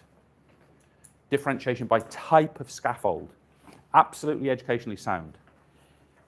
Differentiation, I'm so sorry, don't shoot the messenger. Differentiation by outcome, differentiation by task are far less educationally sound. Why? Holly, I know you a little bit, so I'm going to use you as my example. Both of them rely on my assumption that I know what Holly is capable of learning. I do not know. I do not know. I am a teacher. I've got the badge. I had it on a door. I don't know what her brain can do. I can never know the depths of her. I can never know what she's capable of. I never know the learning potential she has. Never. I can't make that assumption. It's a differentiation by task and outcome. You can do it, but it's not as valid, in my opinion, or what the research suggests. Sorry. Jeez, that's probably just maybe really unpopular. Okay. Folks, really important moment. Let's continue. I'm about to teach you energy. I reckon you've pretty much got some of this, but now we're going to get proper detailed. Oh, you're going to scribble. Oh, you're going to scribble. Folks, there's two specific skill sets I want you to develop here. The first one is I want you to be able to evaluate these systems. Remember what they are? They're remaking the ATP thing. We got 2 seconds of that. These energy systems, they got to do it, right? So I'm going to teach you to evaluate this stuff. When we evaluate something, we do 3 things. We say what's good, we say what's bad, we reach a judgment. That's what evaluating is. If we're in maths, that's a different command. But everywhere else, and by the way, when you, my students, learn this as GCSE kids, use this in geography, use it in biology, this is the same. I'm the PE teacher, just the PE teacher, but I know what you need to do across your schooling. I know this is valuable to you in the core practical 6 markers in AQA biology. I know it. So I'm not going to be scared to mention it, because I care about you in your writing, I care about you in your exam results. So that's evaluating. Moreover, that's analysing, and they're different. WJC see them differently, rightly. What's analysing? I take a concept, I break it into parts, and I explain those parts. What's evaluating? I find it's positive, it's negative, and I reach a conclusion. We're about to do both of those things. I'd like you, on the next page, to find the summary tables. You should find an image of an energy, a big bit of muscle tissue, like a big leg of lamb. Don't think it is lamb, but you know what I mean. And you should find 2 tables underneath. I am going to only teach from the image. So I'm going to put that image of that muscle on the screen now, and I'm going to describe it to you. And your job is to complete those 2 tables. That's your job. My job is to try and give you the ammunition to do so. You are allowed to say, Simsy, Jimbo, slow down. What was that thing you said? Can you repeat that? Sorry, again, what was the strength? That's allowed. But you've got to complete those tables. One's an analysis, one's an evaluation. We're starting here. Oh, it's my favorite. I love that image. Let me just take a moment. I know it's behind me. I'm on camera with it. Oh, I've made it. Right. This energy system here, remember the big tank? This energy system works in this way. It starts with glucose. Oh, our source of glucose. We've got to have the glucose. Now, interestingly, this particular glucose, this has been delivered from the liver because it's been stored in the liver as glycogen. We actually have glycogen, which is like the stored form of glucose. We actually have it in two places. We have it in the liver and the muscle. You might already realize that the stuff in the muscle gets used for the lactic acid system pretty much. That's more or less what happens because that's also the start of glucose, also the origin of that. So we've got this glucose in. And you can see in the presence of oxygen that we're releasing some energy. But I want to mention something really important here. Sorry, James. Look how long that takes to release out the energy. Takes blinking ages. In fact, you lot know it's about 3 minutes. Sorry, James, for those at home, I'll mention that it's the aerobic energy system because I don't think you spelled it out. I don't know if the ones that people at home will be able to read it. So it takes a long time, but I also want you to notice this massive drop. So we've got a big delay for the delivery of oxygen. It takes ages, a delay, about 3 minutes delay for the delivery of oxygen. But goodness gracious me, when that burn happens, that glucose releases everything. So we get a real load of energy out of glucose, lots and lots and lots of energy. But it takes drip, drip, drip, drip. But the drip is kind of substantial. We also have some products. Water, carbon dioxide. They're non-fatiguing. How lovely it is that this energy system needs no recovery whatsoever because there's no fatiguing byproducts. Yeah, we've got water and CO2. You probably realize that water can be breathed out as vapor. You probably notice that we can pass it out through our skin. We get rid of it. We can even, there's this thing called tissue fluid. I'm not going to get into it here, A-level biology stuff, but we can also squeeze it around tissue. It doesn't matter for now. But that's non-fatiguing. That's great. So what is this system capable of doing? It can go all day. In fact, it goes about 2 hours. If we were to get on a treadmill, Zwift, if we were to go walking, if we were to go up a mountain, we'd go 2 hours and this system would cope no problem. If we went longer, we'd have to refuel, we'd have to get more sugar in. But it will go all day. It releases tons of energy, so we have a really high yield of energy. And it has no recovery whatsoever. So when we're working aerobically, the aerobic bit requires literally zero recovery. That's what the aerobic system is. So slow and long, but plenty of the good stuff. By the way, just again, we're going into future studies here. If I was to tell you that we get 38 ATP out of each glucose, but when we get to lactic acid system in a minute, we're going to start with glucose again, and we get 2 ATP for each glucose. That shows you how rich this process is and why this drop is so big. One other thing before we leave this system behind, and I ask you about questions for it. I want you to notice, and I want you to circle 3 terms on that image. Reactant, product, muscle tissue. Does anyone know why I'm asking you to circle them? I'm talking to teachers now. Well, no, still to students. You're 15, by the way. Why am I asking you to circle them? And I'm going to ask you to label them bio and chem. Why?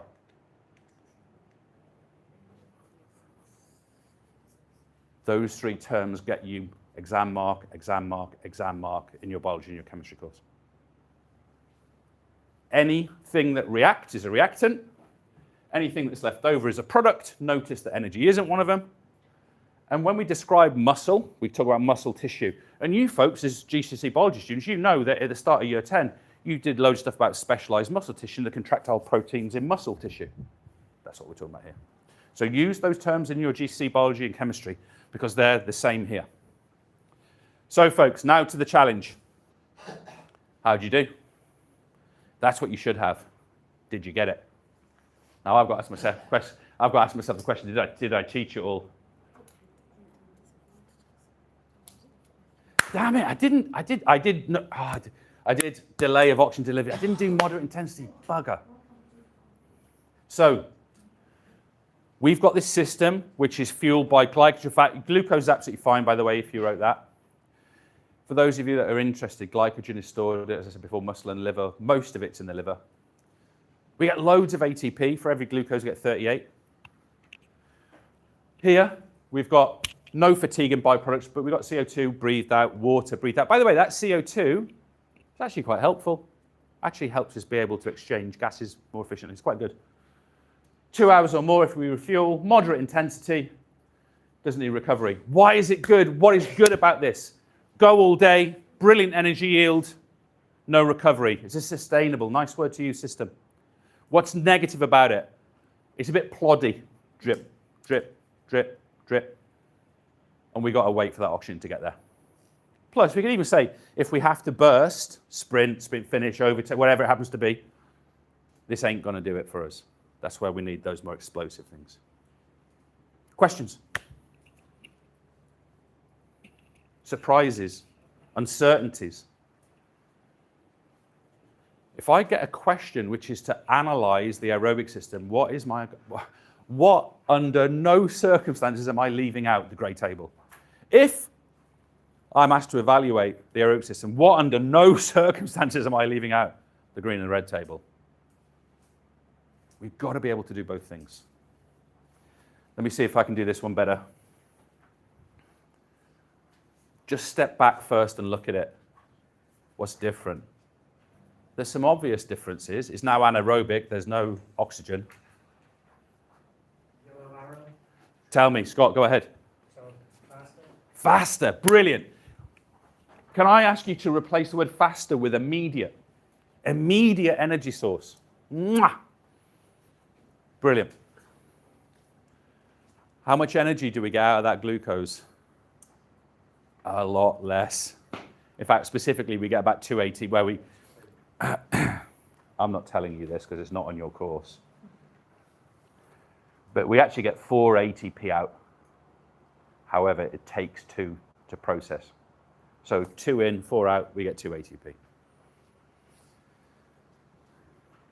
It's quick, it's immediate.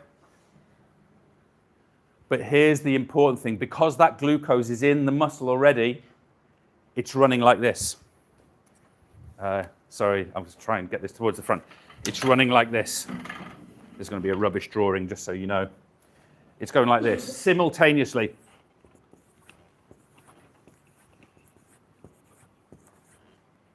I can't do that fast enough. That's doing that. Brrr. So it's only small amounts of energy each turn, but the net effect is big. But what does it also mean? Because we're running it, we run out. So,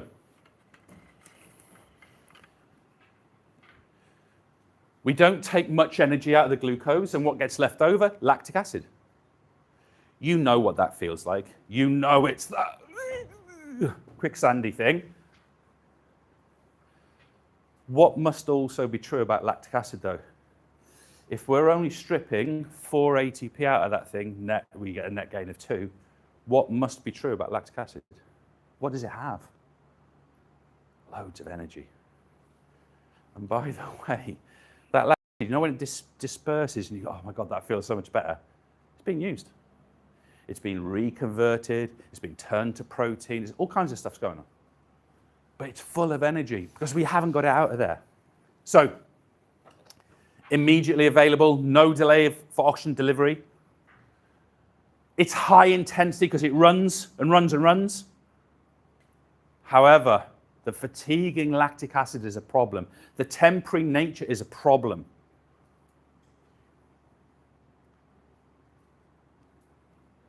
One of my favorite facts, though, about the lactic acid system is, let's assume you run a 400 meters. Let's assume you're rapid and you run it in 60 seconds, because it's a nice round number. You would recover after that, okay? You would recover in about 5 minutes. Okay? Now, what that means is, because the lactic acid system can go between anything from sort of 10 seconds to 3 minutes, what we tend to say for recovery is that lactic acid recovery is 1 to 2. Because often lactic acid things are like 2 minutes, 2.5 minutes, 3 minutes, and we recover in about 5. So we tend to recover about twice as long as we work. On average, it varies slightly depending on what you do. But that system there is unsustainable. Why? Because we are not extracting all of that glucose. That lactic acid makes the environment acidic. That acidic environment stops all the enzymes working in the muscle tissue. You folks know that because the required practical 4 of your biology, GCSE, is the effect of pH level on enzyme activity. Now, I'm not going to get into that here. There we are. Source, glycogen or glucose. We get 2 ATP for every glucose, so nowhere near as good as the aerobic system. Lactic acid is fatiguing, about 3 minutes. We use the term high intensity, 5 minutes in recovery, but it can take longer. You will know this if you go really hard. I do this all the time. If I do a real big set of muscle ups,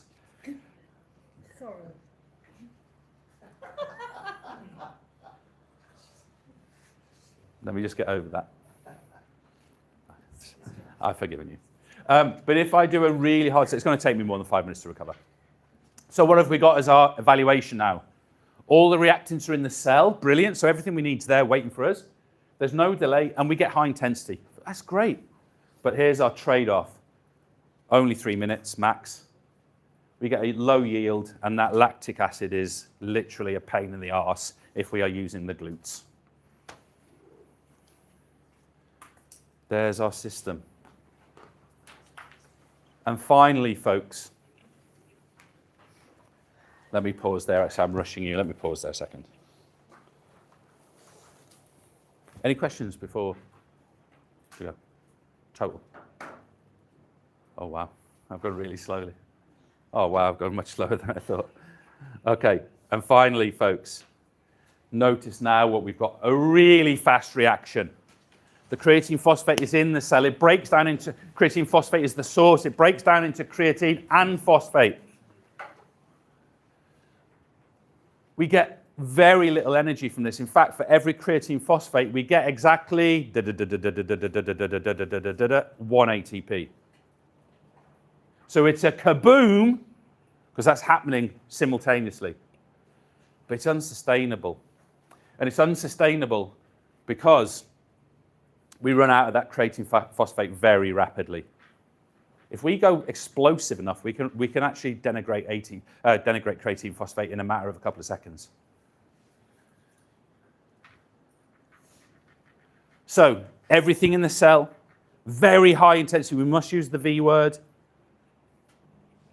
No fatigue in byproducts. However, only 10 seconds, and we get a really rubbish energy yield.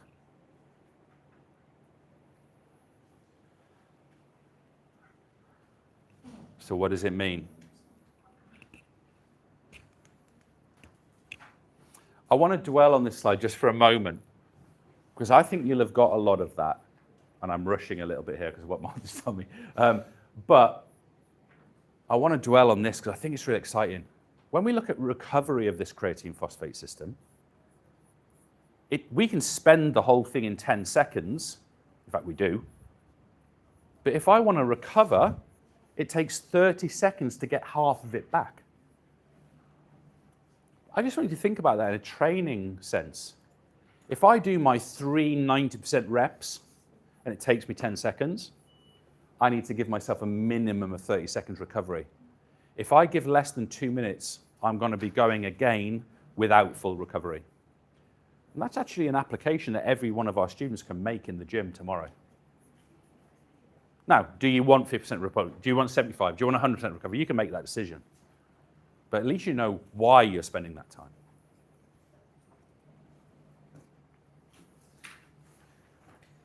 Okay. Folks, I am going to advocate this rather than do it because of time. I'm sorry about this. So the plan here is I would get us all in a circle, which I'm actually not going to do. And you would have a whiteboard, which is what they're for, and the pen, and you'd be ready and your little eraser. And I would pose to you 3 statements. Just decide what you would decide. So I would say here, the predominant energy system for an 800-meter race is the aerobic system. If you agreed with that, you would step into our circle. Okay, so we'd have a circle of all of us, and Holly agrees, so Holly steps in, and she goes, well, it's 5 minutes in duration, it's moderate intensity. Now, she might be wrong about it, but that's her belief. Meanwhile, someone else steps out and goes, well, no, it's elite level, it's 1 minute. What does Hodgkinson run it in? 144 or 46? Can't remember. So you say, okay, it's less than 2 minutes, it's high intensity, it's lactic acid system. And we then have that discussion in that agreement circle. We'd repeat that for midfielder and hockey in the aerobic system. We'd repeat that for the 100-meter sprinter, relies upon the creatine phosphate system only, which of course we know is not true. But I'm going to skip that. This I cannot miss out for today. So what we would have just done is I would have challenged your understanding of, of your assumptions about the energy system. But I can't miss this bit out. It's too valuable. What we're going to do here is we're going to set a rule. As I do this activity, it's going to feel really awkward. Total and utter silence. If I hear a peep, I'm not actually going to be upset with you, but in the classroom situation, if you're really 15, I'm going to be real strict on this. Okay? So in this part, this metacognitive bit now, we're going real strict. What we're going to do is we're going to take 3 exam questions. The first one, I am going to plan it, and you're going to follow me. The second one, we're going to plan it together, and you're going to tell me what the plan is collectively. The third one, you're on your own with your plan in silence.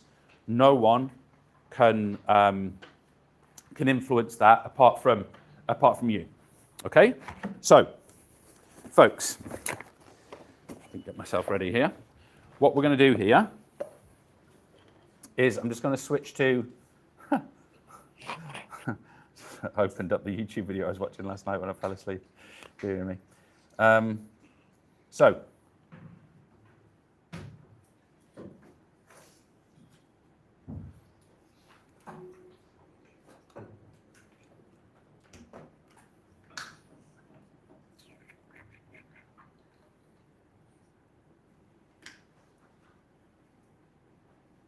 okay, fantastic. So, folks, sorry about that, a little bit of a blip.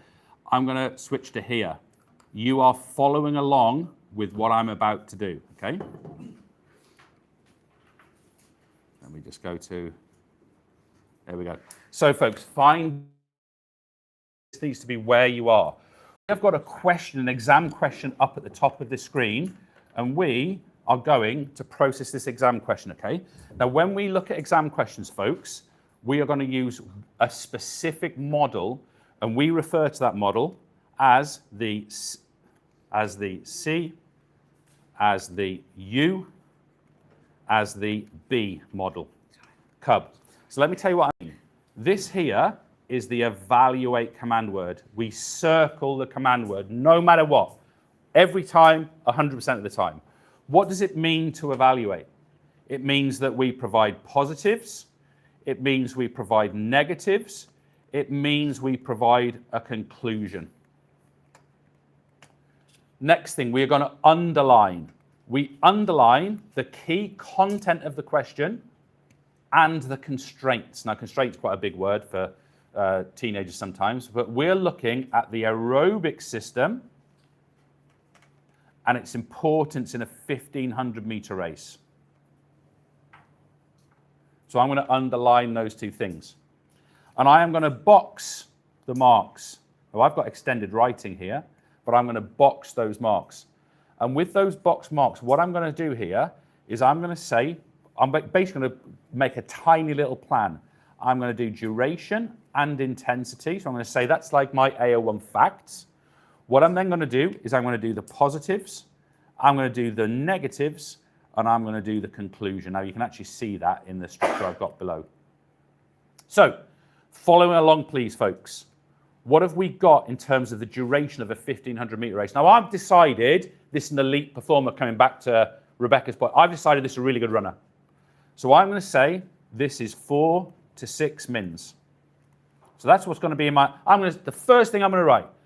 The duration is 4 to 6 minutes. I might say 5 minutes exactly.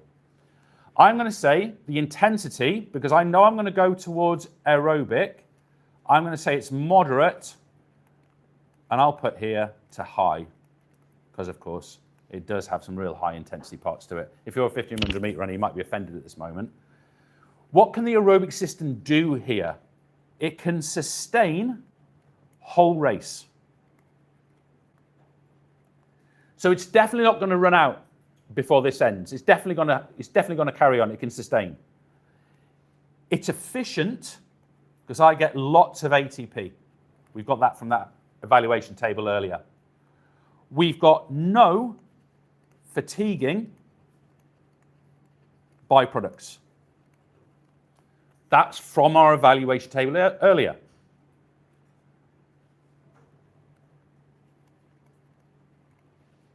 And finally, it can power moderate intensity with no recovery. So we know that that is a strength, a strength, a strength, a strength. But the aerobic system, we know it can't do this alone. So what does it fall down on? It falls down on the following. It cannot power explosive, and let's say overtakes. I'll use overtakes. It could be sprint finish, of course, but I'll use overtakes. Change of pace. What else can it do? It cannot contribute alone. So yes, it's a really important system for our 1500 meter race, but it is not capable of doing it by itself. So what can we conclude in our plan? Aerobic is the most important. We agree, it's the most important. But lactic acid and CP needed for bursts.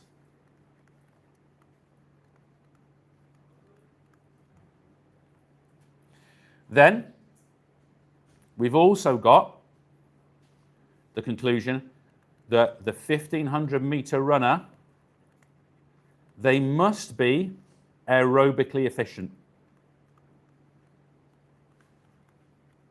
They have to be efficient aerobically. But they also must have explosion. And we know that because we know a flat-paced 1500 meter runner is going to really struggle if they go out in a slow-paced race, because they're not going to have any sprint finish at the end. Now, folks, what I'm trying to do with that plan is I'm trying to show you, and forgive the ego of these words, I'm trying to show you how an expert would process that answer. What do? They cub the answer. What do? They look at duration intensity, no matter what. What do? What can the system do? What can it not do? Then we reach the conclusion. Questions? Because I'm about to hand over to you.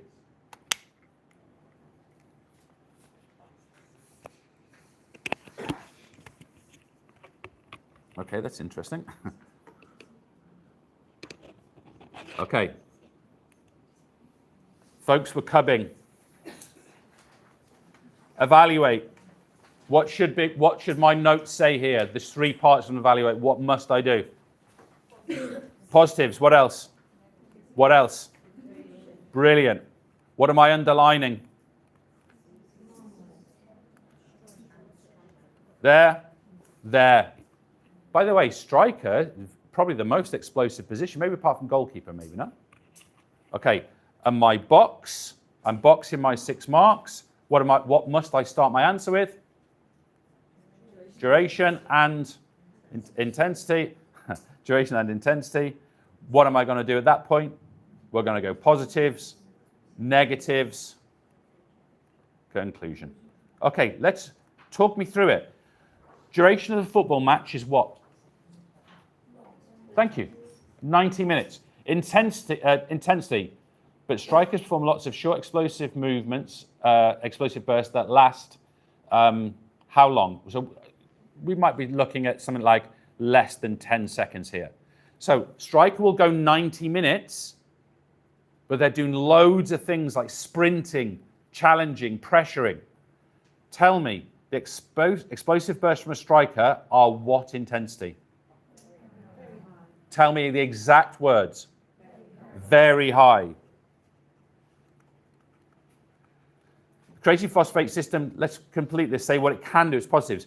They release something intensity energy for what?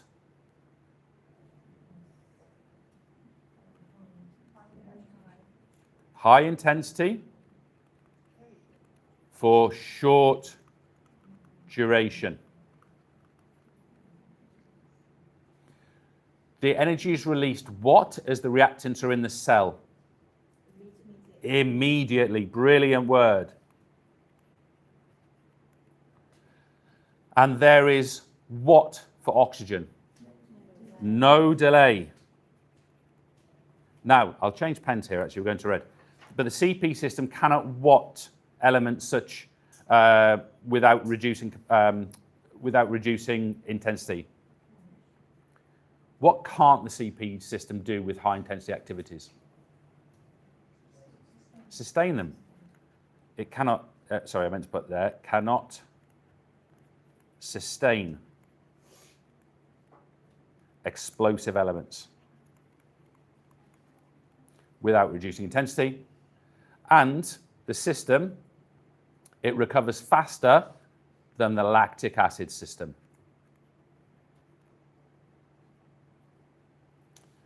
Okay, what do we have as our conclusion? Something is the most important system here. Which one for the striker? Thoughts? I think it is the creatine phosphate system. But two of the systems are essential for longer duration. Lactic acid and aerobic. Which system recovers the creatine phosphate system? Thank you. The aerobic system recovers. I should have mentioned that earlier. And we've got a conclusion point here, which is strikers must be highly explosive, but also need more sustained performance than the creatine system can provide alone. So folks, what we do here,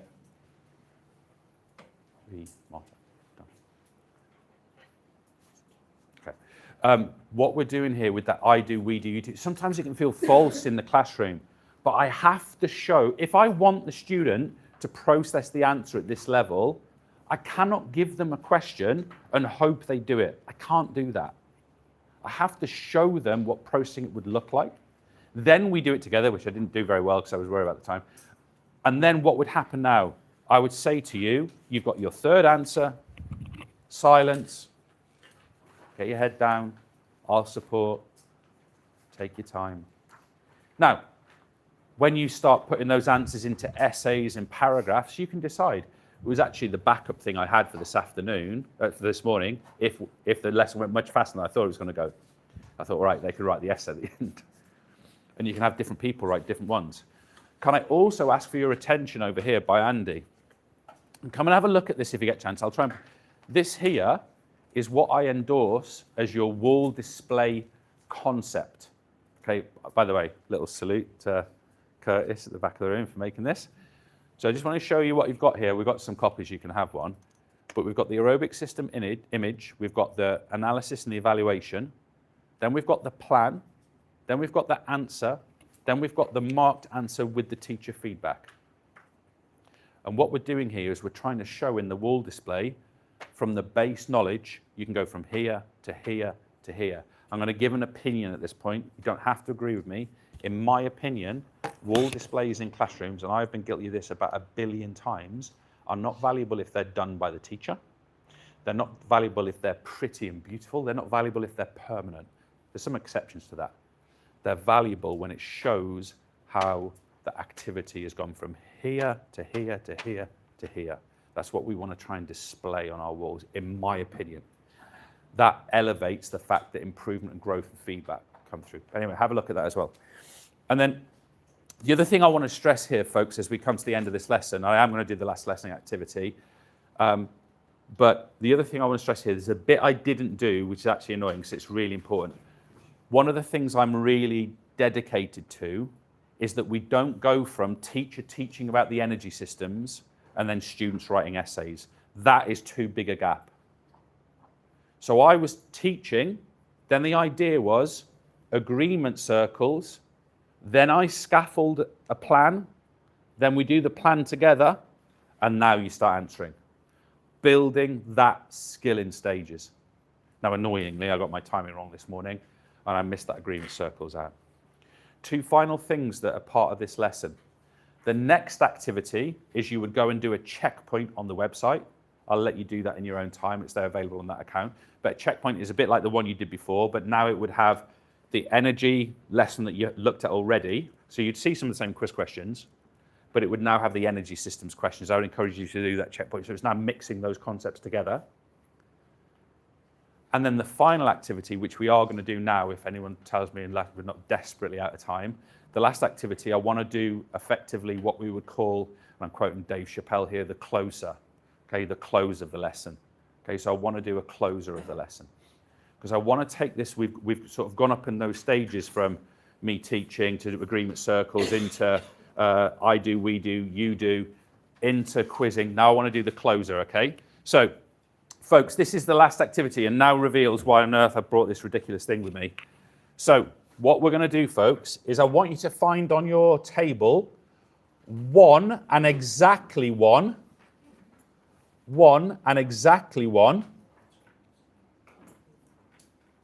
whiteboard, pen, and eraser. No more than one. Just one. For the table. So one per table. So you should have one whiteboard, one pen, one eraser. Here's the rules. You are not allowed to touch that until your number is selected. So remind yourselves, were you a 1, 2, 3, or 4 from the start? What? 4. So colleague, Sarah is number 4, for example. In a minute, if I spin number 4, Sarah's on. So you cannot touch that whiteboard unless your number is selected. The second rule is, once someone has that whiteboard in hand, silence. You cannot, if I select number 4, you cannot speak to her. You can judge her, but you cannot speak to her. It's called numbered heads together, okay? I'm sure some of you do it. I'm going to ask you a question. The first question, you've got 10 seconds for the answer. You cannot write anything down, so pens on, you cannot write, but any one of your table could be asked to answer it at the end. So I'm going to randomly select one of you, like that. Okay, so here we go. First question. You can discuss, try not to give the answer to the other table. You cannot hold a pen or write anything down. Name the predominant energy system for a gymnastics floor routine. You've got 10. Everyone on the table needs to know. 9, 8, 7, 6, 5, 4, 3, 2, 1. Silence. Then we're going to get a number 1s. Get your answers down, please. Do not talk, so the 1s you're on. I'm going to give you a couple of seconds to write your answer. Cannot talk. And when you're ready, stand up with your board. Get ready to present this. You believe the gymnastics floor routine is the lactic acid system, the lactic acid system, the lactic acid system, the lactic acid system. Anyone in the room disagree with that answer? What have we, oh, sorry, I didn't say it. Tell me, go on, give me your reasoning. We went that it's longer than, potentially longer than 3 minutes. How long is it? Who's gymnast in the room? How long is it? Is it 2 minutes? 1 minute 30. So it's actually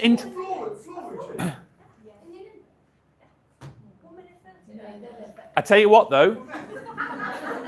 I tell you what. I think it's an interesting one. I actually thought some people were going to go CP, creatine phosphate system in that as well, because that explosiveness is unbelievable. A gymnast, colleague. Gymnast. Interesting. Do you feel it's a lactic acid system event?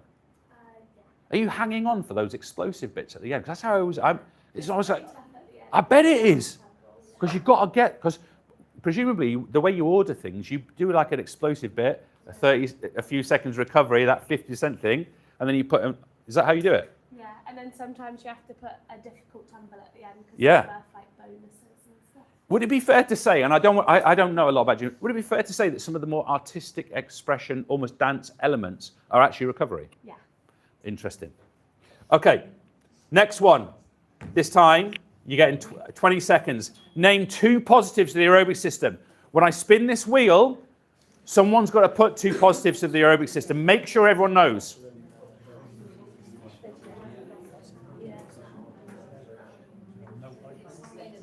Could be ones again, by the way.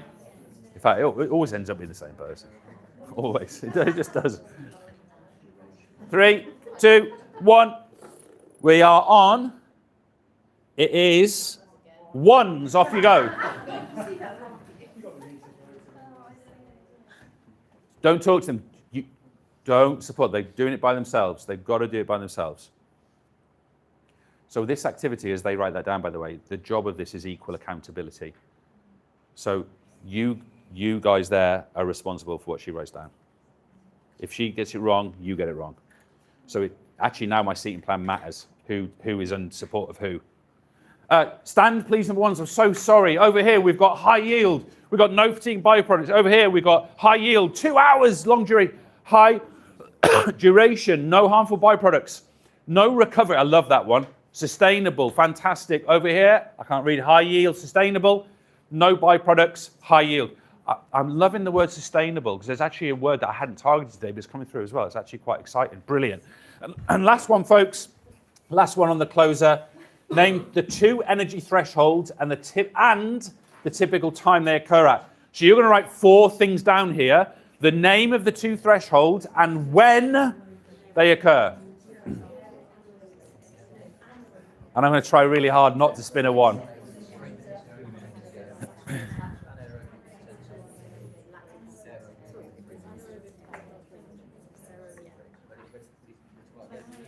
Three, 2, 1. Please tell me it's not number 1. Number 3s. Don't talk to them. Don't talk. Your job's done. If you're on table with Holly or colleague, your job's done. Now, as they're writing that down, just so you know what I would normally do, and I just forgot, I would be calling you table 1, table 2, 3, 4, 5, 6, and I would be tallying you. I really want to get those competitive juices going a little bit in a nice way, but I want you beating them. And we'd have started that with a stand and stay at the start. You'd have had a score of 8 or 6 or 5 and be trying to get back to it. But when you're ready, stand. We have got anaerobic 10 seconds, aerobic 180, 10 seconds, 3 minutes, anaerobic, aerobic. Guys, this is absolutely fantastic work. Brilliant. So folks, last thing from me before we just offer over to discussion completely. I just want to mention to you, and again, once again, thanks to Hannah for making this look really, really nice. I appreciate it, Hannah. I just want to show you, if this was the end of our lesson, what we were doing in the coming tens of hours with this knowledge. So imagine that we're here. In the next 48 hours, you would be getting a mastery quiz homework from me, a bit like you did earlier. So we'll actually call that checkpoint, which we didn't do. That's my fault for getting the timings wrong. Our next lesson's probably, if today's, let's say Wednesday, I've probably seen you again Friday, right? Something like that, or Monday, something along those lines. So the next lesson, I'm going to start doing some analysed exam questions with you. Then 7 days later, possibly for homework, possibly in the classroom or a combination, you're going to do an interleave quiz, not just on energy, but it's on training zones and thresholds, because by the way, on this course, that's the next lesson. You guys don't realise this yet, but all that stuff on thresholds, I was literally reaching into next week, right? I was literally grabbing knowledge from next week and bringing it in. In about 2 weeks' time, you're going to do a little practice exam, probably in class with support, but notice it's going to be on energy systems, training zones, thresholds, and I think we'll have a repetition there. Anyway, you get the idea. So that's there. And then at the end of the unit on day 28, we're going to do an end of unit entire topic exam. This is going to be effective exercise, energy systems, a bit of cardiovascular respiratory stuff, and so on. So, is that what you call a core assessment? Yeah, so core, for me, this is one core assessment. Yeah. So I don't believe they have to be one a month, But a course like a GCSE will sort of work out that way. You tend to find for each paper, you have 7 or 8 of them, and your 7 or 8 months in school for the years roughly matches up. But it doesn't have to be. Some units are smaller. What is true, though, is I would urge you not to do end of unit tests which only cover the current unit. Reach back into the past. So for example, classic ones of current GCSEs, we're doing the mechanics end of unit test. I've got planes, levers, axes. You must bring knowledge of joints, muscles, functions of skeleton back from the past because they're directly relatable. What I wouldn't interleave is soft tissue, heart and lungs, because levers, it does happen simultaneously, but this is musculoskeletal. So I would interleave that stuff. Sometimes, I'll tell you another one you should interleave, which is a classic, just a classic to exemplify. Try to interleave things which are potentially confusable. So do include testing on all 3 systems together. Do test them on cardiac values and respiratory values, because conceptually speaking, cardiac output and minute ventilation is the same concept. It's literally the same equation with different values. So we want to put those together in a test because the kids may well confuse them. So we want to cause that desirable difficulty now. One other thing I just want to draw out from that spiral. Sorry, Hannah, I've let you down here. One other thing I want to draw out from that spiral is as you follow that round, every one of these is more difficult. Okay, and that's called encoding variability. I won't get into it too much now, but what that means is every time a student recalls what they did today, it's got to be gradually harder. And there's an irony to that, because what we often want as teachers is to ask a question and just to get an answer. Oh, they know it, brilliant. No. You've got to ask the question hard enough that they might get it wrong, because that's what causes the memory to be deeper. Whether it's ideogen or logogen, I'm not going to get into that here, but it causes that memory to be stored more deeply and more broadly. Anyway, I won't get into that there. Anyway, I'm slightly annoyed that I got the timing wrong. Anyway, that's the lesson. There you go. Okay, over to you for comments and feedback and reflections, and I'd love to know what you guys think. I'd love to know what, tell me. I'm going to sit down. Tell me. Go for a week. Do what you need to do. I'm so sorry, Holly. I don't know. What do you guys tell me? What do you think? What do you feel? I don't know. Woo. What do you observe? Or yeah, I liked how it started. To be fair, where you sort of straight away sort of brought a bit of competitiveness into it, where go up and look, and then come away and go up and look, and really quite engaging straight away. I love those moments in classrooms, because there was a bit of uncertainty about where we were going. Like, what is this? Yeah. I like that. Now I imagine this is like a new unit. So I did think about setting up like, oh, the scenario is that you just learned this and we're moving on to this. But I thought, well, why don't we just start with something that's new? And of course, the classic thing is say, here's my learning objectives. I tried to almost use that energy image as the learning objective, and then to bring in the skill element of it afterwards. But I love that. That stand and stare activity. I tell you what I love about that the most. I literally saw, I won't name you, people in this room going, doing that. And I tell you when I didn't see that today, by the way, this is a criticism of what I did nothing. Do you know when I didn't see it as much today is when I was teaching? When I was talking about the systems or going from the board. Because for you guys, it's passive. But when you're having to recall that image, you're having to literally push it in. Whereas I suppose like when I'm explaining things to you or to the students, it's more like, well, I'm doing the work and they're kind of either paying attention to some degree or not, and they're accepting it to some degree or not. Whereas in that, they're active in it. Go on, John. That's the key, isn't it? Because at times you were working really quite hard there, weren't you? And I was sort of thinking, how sustainable is that? Bang, on and on and on. But I think potentially we could chill out a little bit. Oh yeah, I mean, first of all, I will say something, John. Everyone will have their different teacher persona. The one I showed today is mine. So when I teach 4 or 5 period days, which I don't do anymore, if I'm being completely honest, I am actually like that, which Marta, I think, will attest to. Now, that doesn't mean it's every single lesson, because of course you have the end of unit test lesson and you have the quieter lessons and those sorts of things. But yeah, I think sustainability is an interesting one. I would consider that to be it's funny really, like I would actually consider that lesson to an extent for me to be a change-up lesson. I do a lot of teaching where the classroom kind of runs itself a little bit and students are working through tutorials and different bits and bobs. But anyway, yeah. Thoughts, observations? Yeah, go ahead. So it's a 90-minute lesson. Yeah. Typically you look over potentially 2 lessons. Yeah, double, yeah. So as you were teaching it then, would you teach it as it is, or at what point would you try and make it an end of the first lesson? How would you close that, or would you go as you have done this 90 minutes? So let's assume I'm in a double. I think you do doubles at the moment, don't you, Andy? You do is it 240s? 245, so an hour and a half. Right, I'm probably a bastard. I wouldn't pause. I'm probably wrong.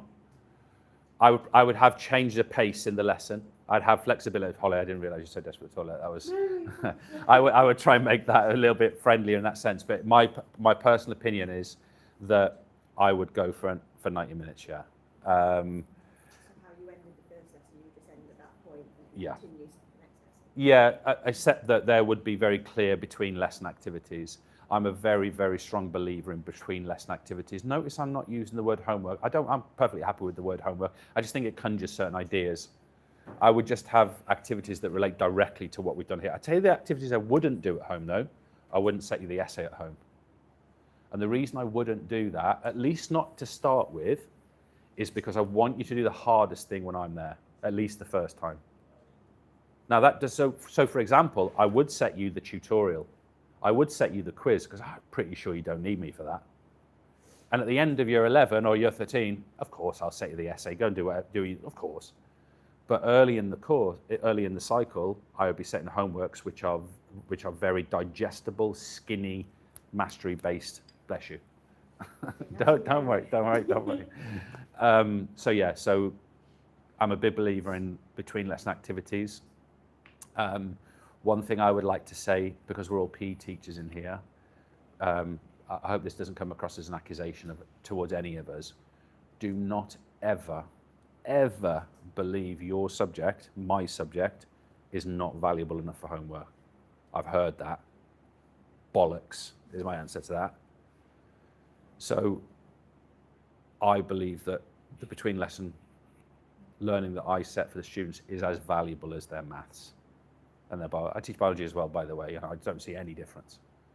So I really strongly believe that's critical. Now, obviously, we're doing a standalone 90 minutes today. That's why we did that little spiral at the end to show some of those things will be done at home. Yes? These are really good. Thank you. But like in my school, they just have their normal workbooks. Like, how would you incorporate the... Could you tell me what you mean by workbook? Just like a lined paper book. I see, yeah. How would you incorporate like using... Good question.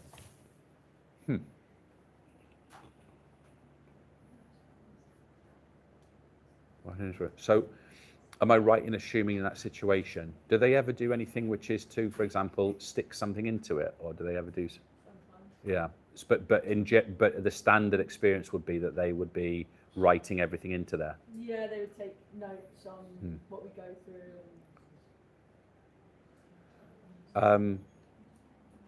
I want to think about the answer to that a little bit more. My instinctive answer is, which might be the wrong one, my instinctive answer is I want to do something with that. I'm just not clear what I would do yet. I would absolutely, definitely, however, want those specific tables and drawings of the big drops going in specifically. So would you have one of these for each topic? Like a little workbook, like this? My general model of that would be more a chapter level booklet, a bigger, so spanning multiple lessons, which would tend to go in towards a folder type experience.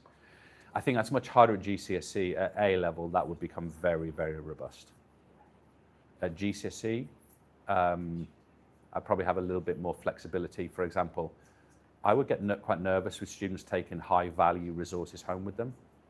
If I had a highly committed group, which I really trusted, I would be fine with that. If I had a lower commitment group, I'd probably be I'd manage a little bit more carefully where those booklets and packs were going.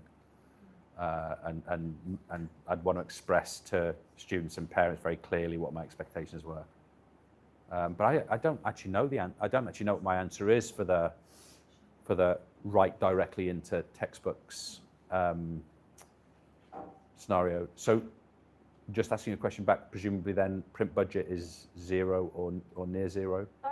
No, there is some budget for Okay. it, and we do print stuff, but Yeah. predominantly they work from their workbooks. If they were looking up notes or things, they would go back through their own notes Actually, as such. yeah. But I like this as a pack. Yeah. But then I wondered if you just have loads of these and then put them in a folder. Yeah, so roughly speaking, yes, but the packs would be multi-lesson. I would describe them at the chapter level. So if we think about all the current GCSEs, there would be one for the anatomy and physiology unit, one for the mechanics unit, one for the effects of exercise unit, one for the et cetera, et cetera, et cetera. So that would be my answer. But I want to have a bit more of a think about that question. My other instinct, just thinking about now, is that there are non-negotiables that I want going, that them writing down. One is the drawing of the 3 systems and the drops and the horizontal and vertical distances. And the other is those ultimately 6 tables. They have to go in those notes. So I would be very deliberate with that. Because if they don't have that, they can't go back and study it. So I think that would be what I would say is the critical core of it. And they can draw that at the end. In fact, what's in that pack, apart from the designed images, which Marta does a lot of design for us, she's really good at it, but they can draw all of that. By the way, I showed those energy images to a biology teacher, and they were really blown away, like, oh, wish we did like that.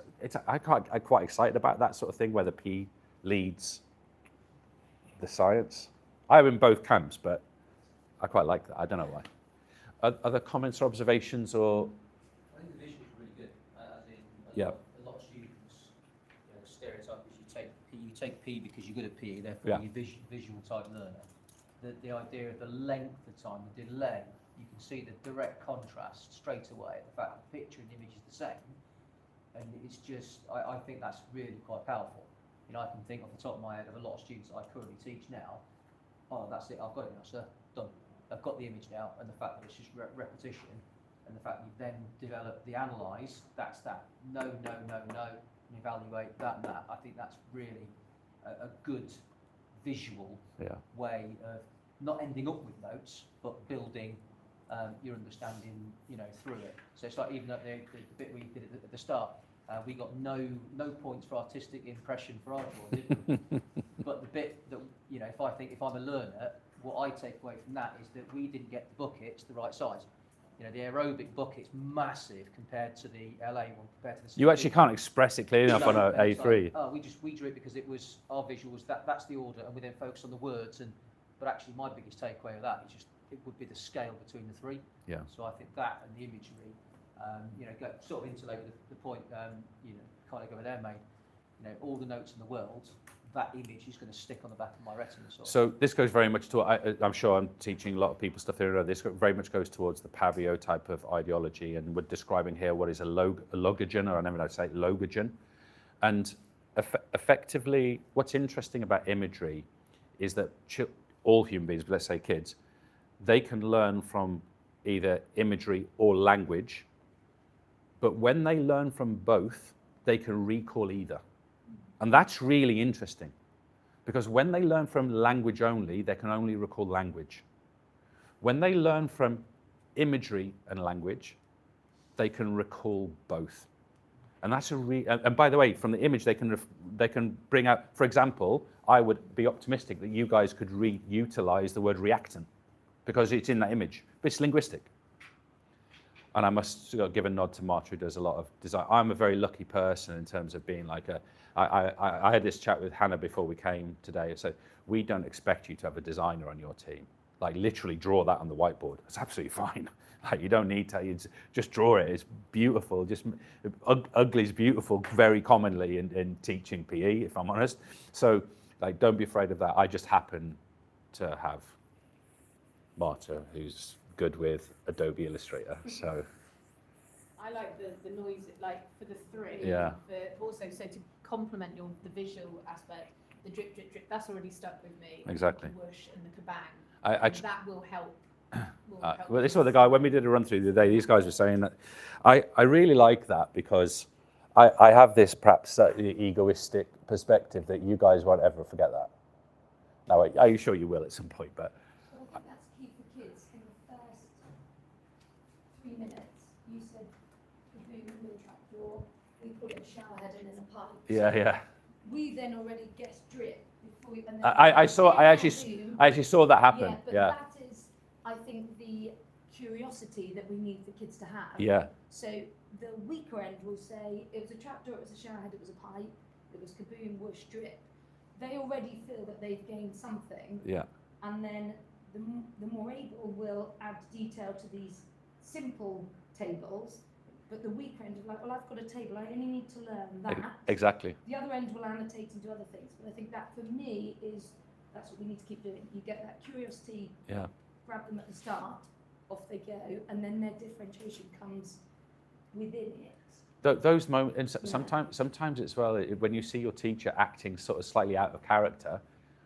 My teacher just went kaboom. They don't normally do that.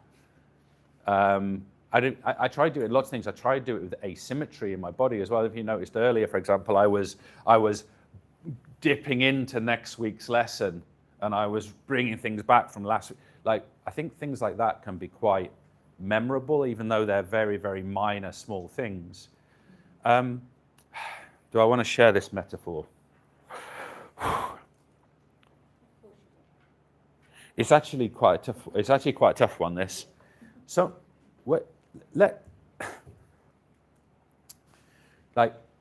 sometimes in the teaching moments we do, in any part of any school, in any subject, not to do with PE teaching anymore, when we express something that was on a slide or we're explaining something on a whiteboard, one metaphor we could use is that we're playing some kind of movie to them. They're an audience. They're almost in the theatre seats watching us. And we want them to retain what it is that we say. Now, films do that because they have explosions and characters and God knows what other tactics they use. But basically, you remember the emotions. If you remember the last film you went to see or you watched Netflix, I bet you don't remember the script. But I bet you can remember the moments and the feelings and the center. And that's a little bit like that. You're just trying to create these sort of stick points. And I think that's because sometimes with teaching, when I'm explaining things, I sometimes feel like a bad actor on a very mediocre stage. And I've got roughly the script, but I don't have the costumes and the lighting and stuff like that. So I've got to try and find other ways to make those things stick with them. So I don't know if that's a good metaphor or not, but that's the one that sprung to mind.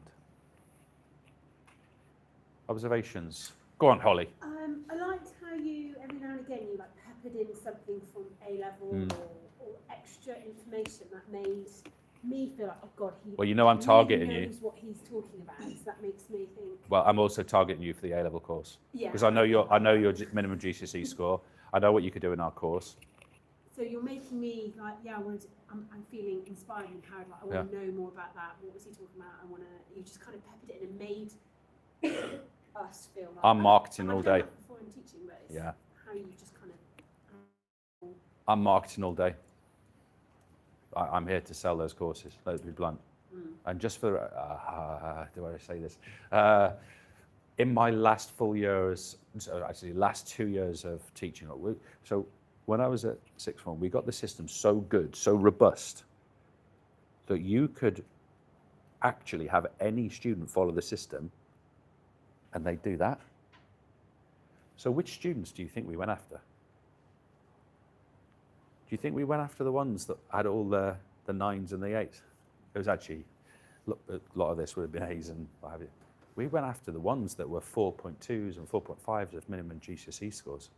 We went and targeted them because we knew if we put them in this world, they're going to do that. Even if let's say it comes out as a B at A-level, that's a great achievement.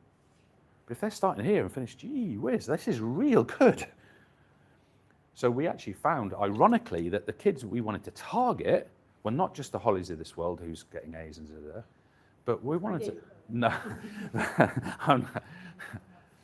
But we actually found the system was so strong that we actually, okay, no, give me them ones. Give me that group of students because we're going to get them, because we're going to look unbelievable here. Plus you're doing a service to those kids. Now, you don't want to put a kid on an A-level course, doesn't be there. Don't put a kid on A-level PE who just wants to act and do drama. They should do drama. They definitely do drama. But in the general connotation, I think that the system became so potent that we were confident. And I actually think that's a good summary. Whenever you feel like your course is successful, unsuccessful, perfect, or whatever, I think it's a good reflection of what does it cause your behaviours to do? Are you confident enough to go and get the marginal students who are going to be so-so on paper, and does the system that you've developed boost them enough to develop? Anyway, but yeah, I also love the subject. I hope that comes across as well. Like, that's not an act. I think some people in my family are surprised I still teach PE. Do you know what I mean? Is he still doing that? But I really like it. I really enjoy it. And one of the sadnesses in my life personally is I spend too much time in front of a computer. I miss this, you know. James, how do you suggest then, I mean, we sort of said to the kids, you've got to keep learning the same as us as teachers. How do we continue to, like, even just everyone has said today, well, it's a trapdoor, it's a shower head, it's a pipe, it's 3 words. If that was to be shared more often in a whole like this, and you learned those sorts of little nuggets of wisdom or inspiration or inspired for the whole GCSE and A-level course. Well, but I think it's one of the things that isn't there in the subject. I totally agree. And we're all here and we'll say, yes, I'm going to take this away and I'm going to share this with departments. Well, this is literally, Rebecca. But there's not many of them, are there? I totally agree. Well, one of the questions I want to put back to you guys is, what do we need to do? Now, I've got 2 answers to your question, okay? The first one is, please realise that both curriculum and subject knowledge courses are part of the PE Teacher Academy, and on there, you can literally go and learn how I would teach your AQA EdXL GCSE course. And it would literally be these sorts of elements. There's also the subject knowledge courses, which just delete the specification. We talk about biomechanics, we talk about musculoskeletal system, we talk about classification of skill, we talk about whatever, and we just talk about the concept from the heart. Like, what is this thing? So when you do the subject knowledge course of classification of skill, I don't care what exam you're teaching, I'm teaching it correctly, accurately, and I'm giving you that idea. So that's the first answer, and forgive the commerciality of that nature. By all means, don't do it, but that's the reason that we're building it in that way. My vision, it's so easy to be egotistical in this world, isn't it? But my vision is, I learned stuff in my career, and I want to get it out before I stop my career. And I'm really proud of the work I've done, but I haven't got that out. Like, I've shown how I explain to kids and made videos, thousands of videos, but I don't feel I've got shared with colleagues enough, almost like all my resources, or what I do. Now, who knows who wants to watch that and who doesn't want to watch that? I don't know if everyone wants to do that, but I want to get that out, and I feel that's like my last big job in my career, if I put it that way. So just as a vision for that, one of the things we're seriously considering for next summer is a subject knowledge festival or event of some kind for PE theory teachers. That's one of the ideas. Now, maybe blended partly in person, partly online, I'm not sure, but I would be really interested in your opinions on that. Go on, John. Yeah, because I think the better your subject knowledge is, the more you can then sort of almost go off script. Absolutely. And do things like this, rather than absolutely being unsure what that knowledge is, and then being able to really stringent and the sort of boring part of it. So the bigger your knowledge is, and yeah. I feel like such a lucky person. I've got to mention someone else here. I got appointed to Farnborough Sixth Form College in 2000 and Marta 4, 5, 6, something like that. No, when I first started there, 2004, 5. Anyway, there or thereabouts. And my head of PE was a guy called Graham Thompson. Anyone old enough will remember the big, thick textbooks this guy wrote. Unbelievable. And we're good mates, Graham and I. Brilliant man. I've blogged about it. You might have read it. Graham, who knows, you might see this. And he was an inspiration to me because I got there I was 4 years a teacher, and I got there, and he said to me, James, you are teaching 2 year 13 groups and 1 year 12 group, or was it 3 and 2? I can't remember. And that was my teaching load, and a bit of sport on a Wednesday afternoon and clubs, etc. And I had to there and then learn every element of those A-level courses, which, by the way, were more stringent than they are now. And I not only had to learn them, I had to teach every unit of the theory. I had to teach the optional units, the biomechanics and the comparative studies. I wonder who can remember those. I had to teach the coursework. I had to teach the oral. I had to teach all of it. And I either got good at it and saw the interconnections, or the guy, his name was John Guy, he was a principal of this college. He would just fire you. It was unbelievable. It wasn't like this safe environment. If you weren't good, you were out. So I had to get good at it. And I'd like to share that kind of, I don't know how to, I'm just not sure yet how to do it. The PE Teacher Academy is me putting on paper what I believe. But I'd also like to do it in front of people as much as I can. And by the way, these people around the room, don't underestimate how good these guys are as well, because it's not just one of us. So yeah, so I just don't have it exactly clear. I would be really interested in your ideas around that, how we can develop that. I literally have no idea where we are with time. I've completely lost. I'm so sorry. I'm so sorry. So folks, I want to start wrapping up. Can I just stress, oh, I need to put the QR code up, don't I? Can I just stress, that has been, where is the QR code? Sorry. Oh, did we not do the survey form on there? Maybe we didn't put it on there. We got the survey form, we didn't put the QR code. We can do it. No, it's okay. Don't worry. What we'll do is we'll send that. We've got a survey we'd really like you guys to fill out. And just so you know, it directly judges the teaching and learning in the room. It's a real survey. We really do want to know. And can I just repeat a couple of thank yous? Most significantly to John, because honestly, mate, you're brilliant. I said to your colleague on the phone yesterday, what a blessing to have a colleague like you. Well, I appreciate it. Some might say differently. I also want to say a really big thank you to the guys around the room who've really helped put this together. And also, the fact you turn up and give me the go to do that, it's unbelievable. So I really appreciate it. Sorry I got a little bit sticking sort of middle to the end. The time thing threw me. I thought I was fine and I wasn't. So look, it happens, right? Perfect. Oh yeah, right, oh James. Anyway, that's what we do. Thanks so much, folks.